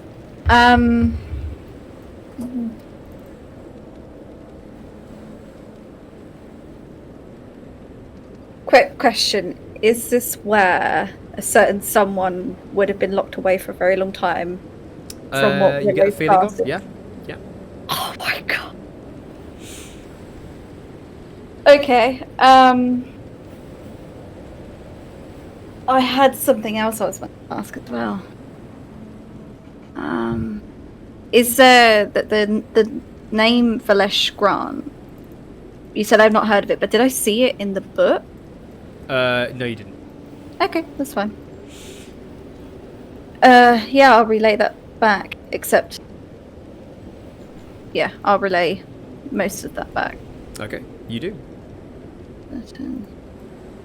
What stuff do you leave out, just so I know? I'll tell you, it's fine. Oh, okay. So I'll bring out the map, and I'll start searching through it, and then I'll pinpoint where it is and write it down. I'm gathering roughly where I think it is. Yep. Yeah, I've heard of it. It's not a great place. Basically, for you remember that mage that we've been told about, Valin, whatever her name is. Yeah. People like her, from all races, it doesn't matter who you are, get locked up there. Oh, so it's like wizard jail. Yes, but for more powerful wizards. I've been told about it many times, and I know a few people who went there, and it's not somewhere where you want to be, and it's highly fortified because it needs to keep them in. Oaklin, I will also give you this because you got a natural 20. Okay. It's also controlled by an alliance called the Lord's Alliance. Oh. The Lord's Alliance. They have members within Baldur's Gate. Mirabar, Neverwinter, Silvery Moon, Waterdeep, and Yarta. Lord. Everywhere. And... Shit, okay. Yeah, I will tell it to Sal as well. I'd just be in the conversation with Sal at this point. Yeah. As well, because wherever she had the conversation with me, I'd just be walking with the map out, just writing things down. Yeah. Well, that changes a lot, really. So wait, this is where this wizard is? Yes, I think so. They were talking about Arcane Brotherhood wizards in area and all around 10 towns, and then one said, I bet that Valesh Grant is behind it all, but he's locked up in Revel's End. Interesting. Well, if we were to come back to this situation with the Arcane Brotherhood, that's a good lead. That is... What is good news?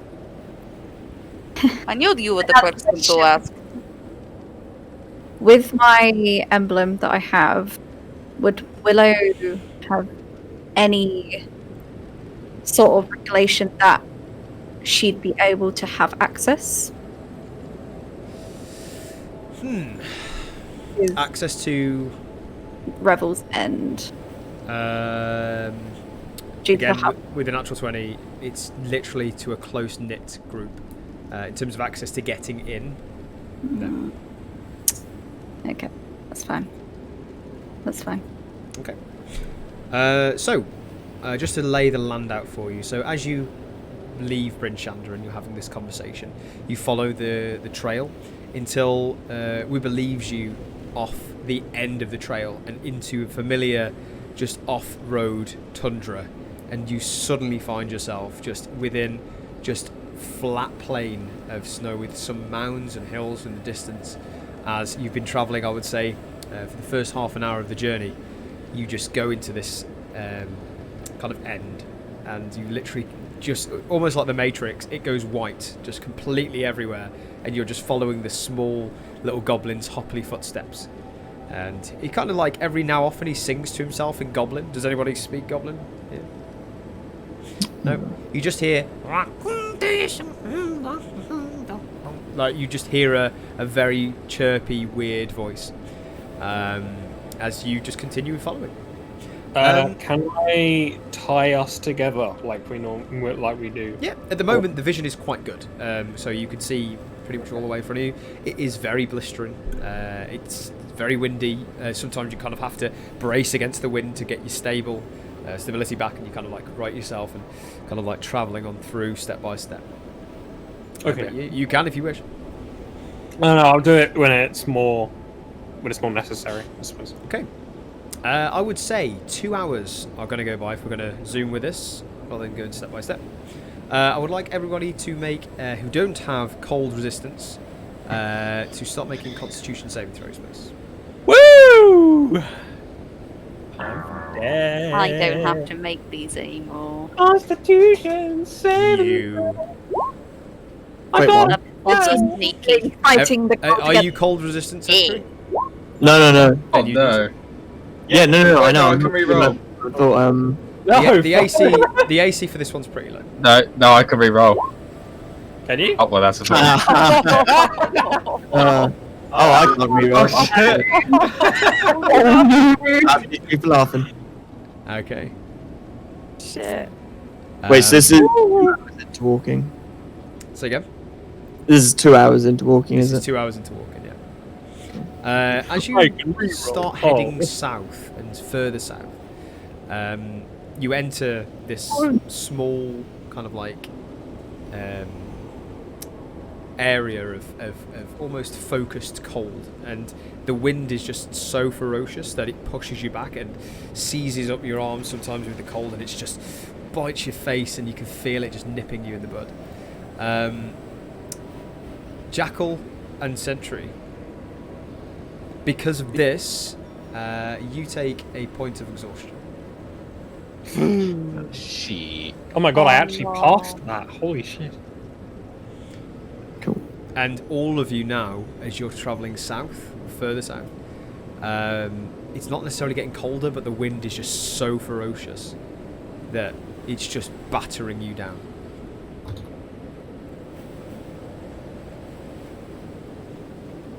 Cool. Okay. Is anybody doing anything, or should we move on to the next leg of the journey? Yeah. As long as the vision's still okay. Vision is the same as it is. Okay, then. I'm gathering the order. Sayer's more near the front, like normal, isn't it? Just let me know your marching order if you want. Yeah, I'll be in the middle, probably like middle back with Salvation, no doubt. So Yeah, you I'll can go back. start the party, sort of thing. If Jackal doesn't want to go at the front, I can go at the front, because I know Jackal normally is the best person to have out front. Yeah, When I'll go next to Yeah, I'll go Uber. up front then. Yeah. I'll go after him then. Yeah, I'm gonna shout over to Sayer to get the crystal out. I pop out the crystal and I look at the crystal. Okay, so you get the crystal out, and you hold it in your hand for a few seconds. You can kind of see it starting to change colour, and it goes from your pocket or from your bag. It goes from like a lightish blue to a darker blue, and it's starting to change to very slightly just off blue. It's getting I dark. hold it up so Willow can see it. Like, look at this! It's getting out! And it's funny because you look around the crystal, and the way the wind's blowing in it, it's actually colder the side that the wind is blowing in. Oh wow. So it's like, imagine the crystal is like that, and then you've got half blacky blue, and then the half is just like normal. Okie doke. Yeah. Unless there's anything else, I suppose we should just keep going. Yeah, pushing through. Woober, are you doing okay? Ruber is okay. Ruber's used to cold, but doesn't like cold. Good. And we'll just continue then. Yeah. So your next leg of the journey. For this, you kind of make your way past the kind of smaller entries with the wind forcing you down, and you're kind of eventually making your way up a slight embankment, and you can kind of see the lay of the land a little bit better here. And at the top of this embankment, it kind of gets a little warmer because you're not in so much of a funnel, and you kind of go over and up and down these kind of like dunes of sand. You make your way for the next few hours, and it's almost like a few hours in, as you start walking and walking, you all collectively feel a little bit, not unwell, but to the fact that you just feel like something is on the back of your mind. I would all like you to make a wisdom saving throw. Oh, fuck. That's a 14. Disadvantage for me. That's a nat 20 for a 25. I got a 20. Oh, that one. I get to reroll. Okay. Yeah. Oh my god. Oh, it's a 7. It's Seven. better. Okay. It's Brilliant. better. So, 15. It's only ability checks, not saves. Jam. Oh, wait. for fuck's sake. Yeah, no, it's only, Yeah, it's not on checks yet. It is saving throw. Is it? no checks. Yep, it is. It's on saving throws. Ability checks. I swear. No, I'm reading the feat now. When you roll a 1 on a d20 for an attack roll, ability check, or saving throw, There you you go. can re-roll the die. Why are you rolling advantage? What? No, because I'm rolling with disadvantage because we've got exhaustion. That's only for ability checks, the exhaustion. That's what I'm saying. Oh right. Oh, okay, so I got 13. Yeah. Oh right. I was wondering what you were saying then. No. He wasn't trying to harm you, he was trying to help you. Oh, he was trying to kill me. Okay. So, Traitor! Sentry, Willow, Yo. and Jackal. Anyway, I would Jackal. say Salvation and Sayer, you kind of like feel this encroaching feeling of, it's almost like you can almost hear the wind, but it kind of beats off the side of your head, but then you kind of like, and you kind of like, and you kind of snap out of it, and you're like, that was weird. But the rest of you kind of like hear it go, like a little bit more intense and more intense, until Jackal, Willow, and Sentry. Yo.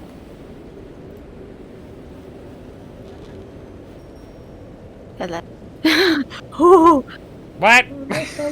No silence. You all hear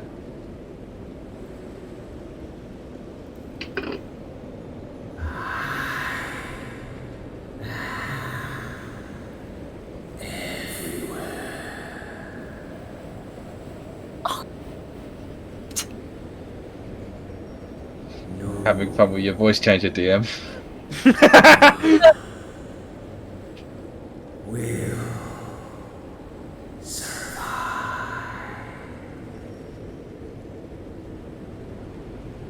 and Piss then off, no. it goes back to normal.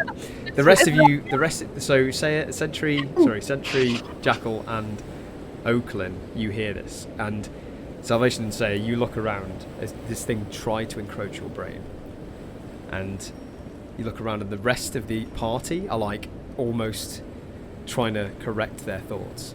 What do you do? Slap them. Is everyone okay? Guys? Are we okay, Fraser? Besides that, We you're fine. continue. Okay, cool. No. You just have a moment of, and then that's it. I'd look at Jackal immediately with a bit of a concerned face. Did you hear that too? Hear what? No, everything's fine. Oh, I've got a headache. I'm just gonna go straight into my book. Write down what happened. Yep. Does this relate in any way to the lantern dude? Make an intelligence check. Just because of what he wrote on, well, what it wrote on the body. Intelligence. Yes. 14. 14. Similarities Similar. to the experience you had, yeah. Cool. The sailing across to Salvation. The winds mentioned the same message that the blue light had spoken to us, just rambling about not being safe. The wind, dude? I had the same feeling too. Well, we've made it this far. Well, They haven't done a really that's good job of weird. us not being safe. We're still alive. Let's not jinx it yet. Salvation's just gonna clutch her hand to her amulet, just look around really shiftily, keeping her eye out for anything. Okay, yeah, you can do that. Make, Always make a perception one check if die. you want it. Yeah, sure.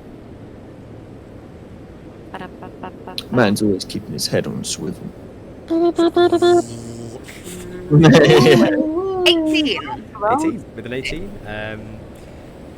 There is a lot of wind. There's a lot of snow being kicked up. There's a few hares darting around. Yeah, nothing. Quick, someone catch that wig. Oh God, wig. Yeah. Nothing out of the ordinary. Okay. Yeah. You guys carrying on the next leg of the journey. So I would say at this point, you, especially Oakland, would know this because of your keen mind feat in terms of location. I believe it gives you an advantage on location. Or I know it gives you nowhere north is, but I would say with a keen mind just being relative to what it, the nature of it, you'd know kind of where you are. Yeah, it says you have a mind that can track time, direction, and detail with uncanny precision. Yeah, makes sense. It benefits. You always know which way is north. You always know the number of hours left before the next sunrise or sunset. You can accurately recall anything you've seen or heard within the past month. Okay. Give me a second. So I would say if you can see this, which you should be able to, you are about here. Cool. So about halfway. About halfway. And what time roughly is it now? Well, it's been 5 hours, and I was just about to say, as soon as you'll reach this mark and you get to the halfway point, you see the familiar of green that just, at this kind of point, and this vantage point in the middle of nowhere, you can see it almost like a drop of water, just and just flows through the land endlessly to the void. And that's in the sky, sorry. That's the green Aurora Borealis, yeah. Aurora Borealis. As now this resembles the night time. Wow. Every time it's getting to sleepy time. Cool.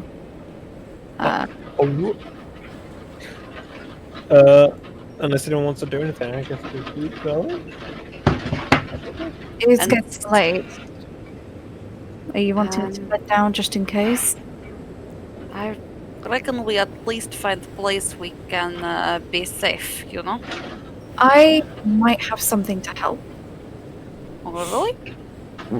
Wait, Woober, do we need to continue to make it there on time, or Well, Woober knows that we can carry on. Woober's happy to walk in dark. I'm more worried about everyone else. So how is everyone feeling? Fine. Fine. we continue? Little chilly, but mostly okay. The just as the Aurora Borealis went as well. Yes. Who has the bard's paper? Who had that last? The paper from the bard? I believe Yeah. that Saya picked it up. Oh yeah. What the from the lyric? Yeah. Yeah, I have those. The paper. Do you mind if we bring that out. The aurora is just going off.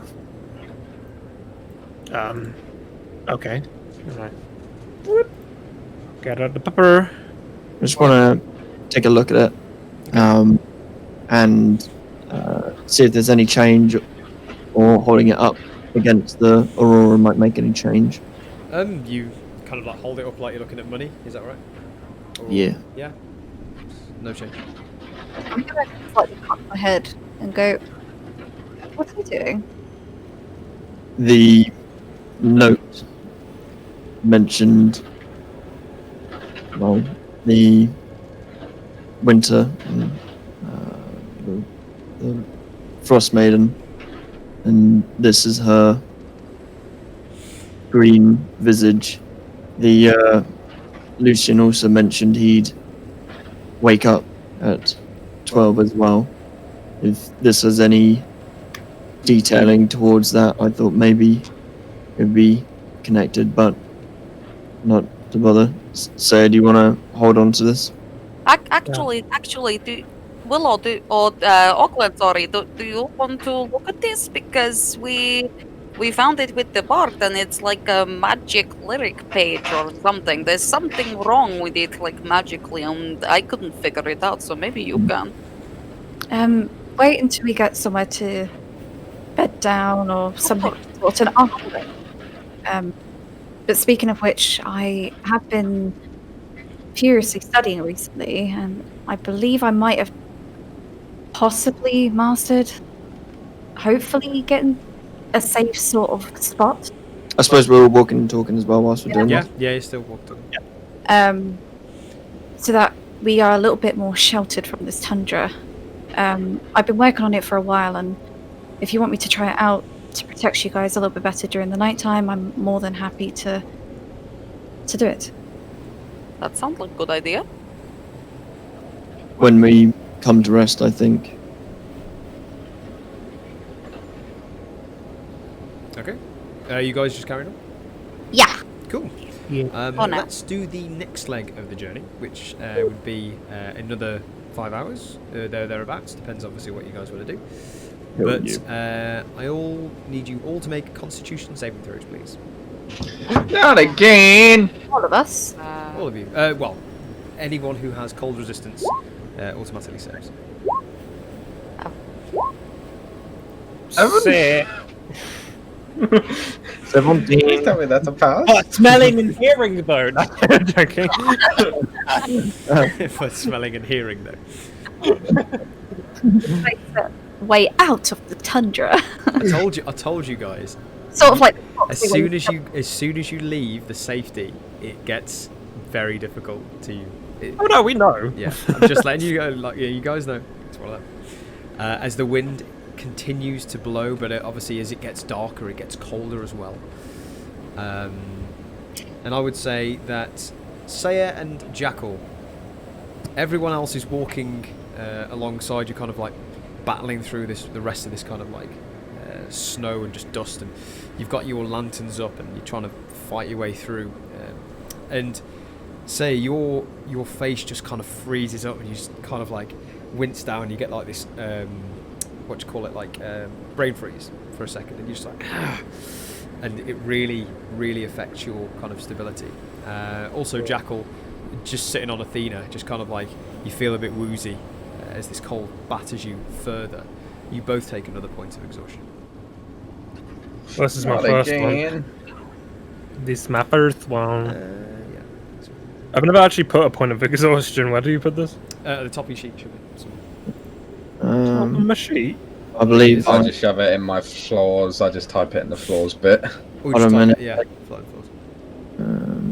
Yeah, Ollie, just below where it says hit dice for you, exhaustion level. Oh yeah, I see.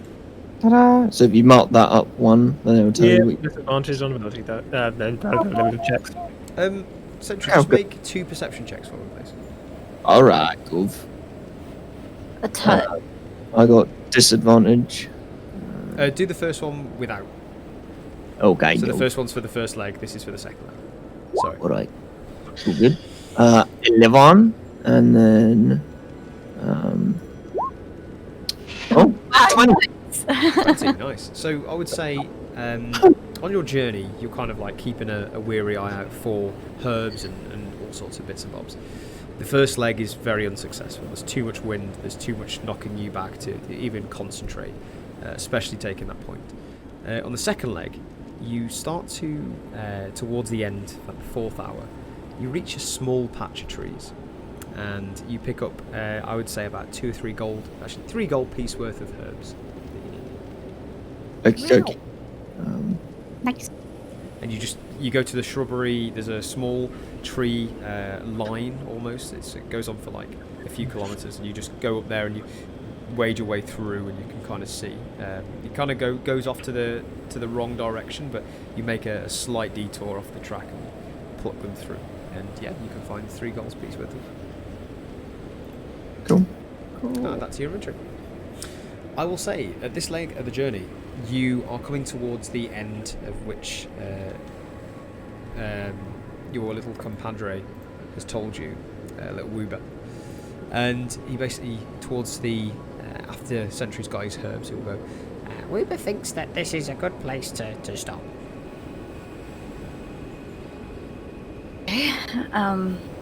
There's rock over there. I think we should go by rock. And he's Also, pointed you want towards to try your thing? Sorry, say again? No, sorry, you go. So he's pointed towards like a little alcove, like it's a bit sheltered, and there's a rock you can see just in the distance, about 100 and something feet away from you, which he can see quite clearly, but some of you are struggling with the dark. If we're to make camp here tonight, Willow, do you want to?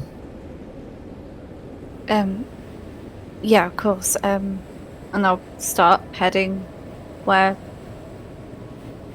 Weber told us to go. Weber just kind of like walks really marching pace with haste, kind of like towards this area. Goes, Follow Woober, we can sleep and rest for morning.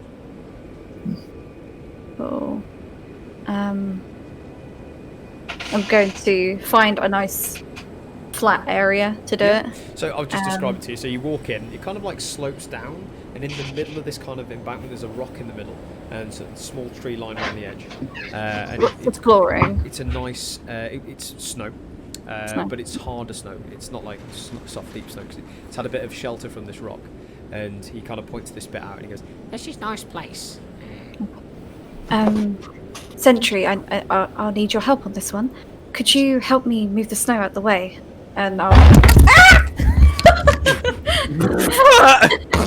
Oh my god, that's How did you manage that? Landslide. Sentry, can you... every time. Not another avalanche. Not another avalanche. Too many feels. As I was saying before, I keep hitting my microphone. I'm gonna have to move Just it. move your hands. You like. I'm gonna ask for help to move the snow out of the area. Sit on your hands. No. However, I will go and help shovel the snow wherever Just get it all in the area. Roland tells me to. And then I spend 10 minutes basically getting a large bit of like soot and ash sort of stuff, and I'll start drawing a massive circle. Okay. You do find stone areas around, so it looks like the snow has kind of dusted off this area, and you can start to draw a smaller area for. I'm guessing you're doing. Is it the tiny hut? Yeah. Cool. Yeah. And you can start casting that. Is that 10 minutes? It takes 10 minutes, yeah. Cool. And I'll start doing that, and then once it's done, it will basically start arcing over into a circle, and then you won't see it. Yeah. Cool. Do you want to just describe how it vanishes? Do you want to have flavour to it, or is it just... Yeah, I can do. So, circle starts glowing like a bright blue sort of colour, and then sort of like, how do I explain? You know, like Harry Potter, when the dome starts glistering and starts breaking, sort of thing. Hogwarts, yeah. Yeah, around Hogwarts. It's basically the opposite of that, so it's all just moving up like water or ice when a bubble starts freezing, sort of thing. Oh, nice. So it starts crystallizing, and then it just goes completely invisible. And then all of a sudden you see Willow just go straight into it, and then you don't see it. Does anybody else want to join? I'm good. And I'm just going to stick my head out and go, come on in! And go back in. Salvation's gonna hesitantly walk up and just be step a toe in really carefully. Now this Yeah, is a go 10. on. This is a 10-foot circle, right? 10-foot radius around and above you. Okay. So it's basically like a huge bubble that goes into the ground. I would say that with all of you there, you could fit into it. Athena would struggle. There's a large beast. It's okay, she can lay on us. If that's okay with you, Jack. That's fine with me. I mean, she's medium, not large, but she's medium. if she can't fit, then Hold on. yeah, she's medium. She's not 10 large. foot, 10 foot, 10 foot. She You would. can get. I need little. She'd be We able got to. 2 little people. She'd be able to just cram in. Yeah. Yay! She's I medium. can She's just large than imagine no. her I've hugging him. forgotten what size she was. No, yeah, she's medium. That's the only reason why I can ride her, and the rest of the party can't, because I'm a small. I can lad. fit up to 9 creatures in there that are medium or smaller. Oh, So- easy then. That's fine. Cool. Yeah. I just didn't know the. Yeah, metrics the of it. spell fails if the area includes a larger creature.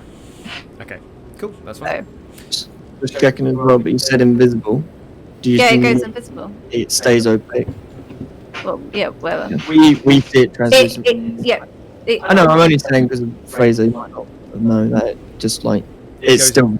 Yeah, it goes invisible. Don't ruin my flavor. It stays opaque, so Chloe can choose like a colour for it, so you make it like blue, rocky, white, like I snow. did say like white, bluish crystal. It's like crystal, like a Oh, bubble. yeah, no, I know. It's only because you said invisible. And in case Fraser ever had like mobs come about, they just see her unless it gets covered by sun, and then it'll be snowing.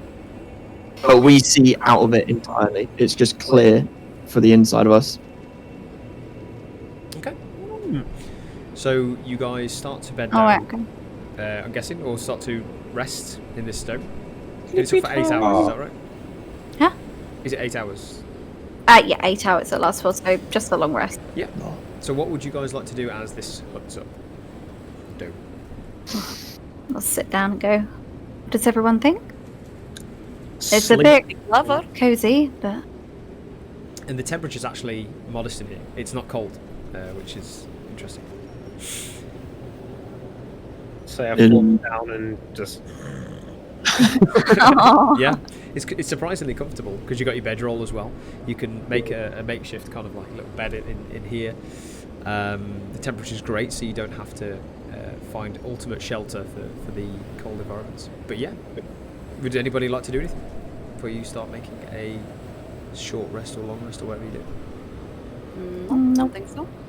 Okay. Nope. So, I would say, just to kind of narrate this, you all kind of like settle down and you start to begin your rest, and Athena's kind of curled round. And you're all kind of sitting in this small dome. And you sit there and you kind of like do your thing. I'm guessing Willow's doing some meditating. The rest of you just thinking on the day's thoughts. Some of you have already gone to sleep. But who probably is the wake the longest? well, century. Only I'm up awake. for I'm up for 4 hours, and then I meditate for 4 hours. So I normally do my meditation towards the end of my Oh, is this going to be a towards long? more morning time.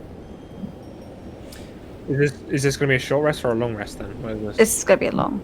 Well, So- hopefully, Oh, okay, cool. hopefully. As you begin to rest, and you just kind of bed down for the first few hours. So you go, an hour goes by, and you continue and just huddling up, and then another hour goes by, and you're still just doing your thing, eating your rations, kind of like bedding down for the night, and you just see Sentry. Athena's ears go boop, like that, and she kind of goes. And Jackal, with your passive, I would say, you start to feel a slight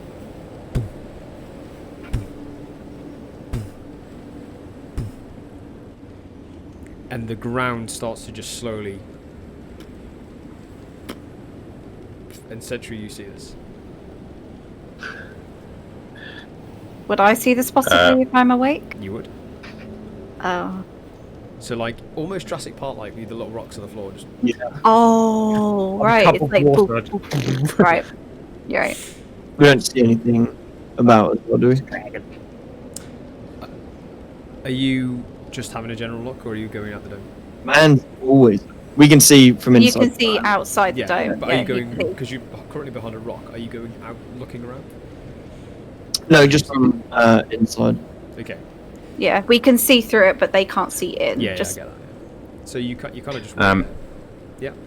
I'm gonna very quietly draw my swords, but stay where I am. Okay. Yeah. So you kind of after it. Yeah. And you wait there for a few seconds, and you just see the rocks go.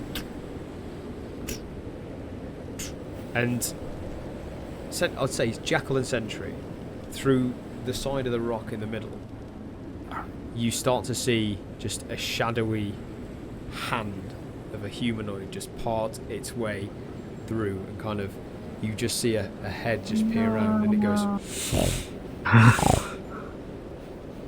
And that's where we're going to end tonight's session. No, no. Did somebody say frost giant? No.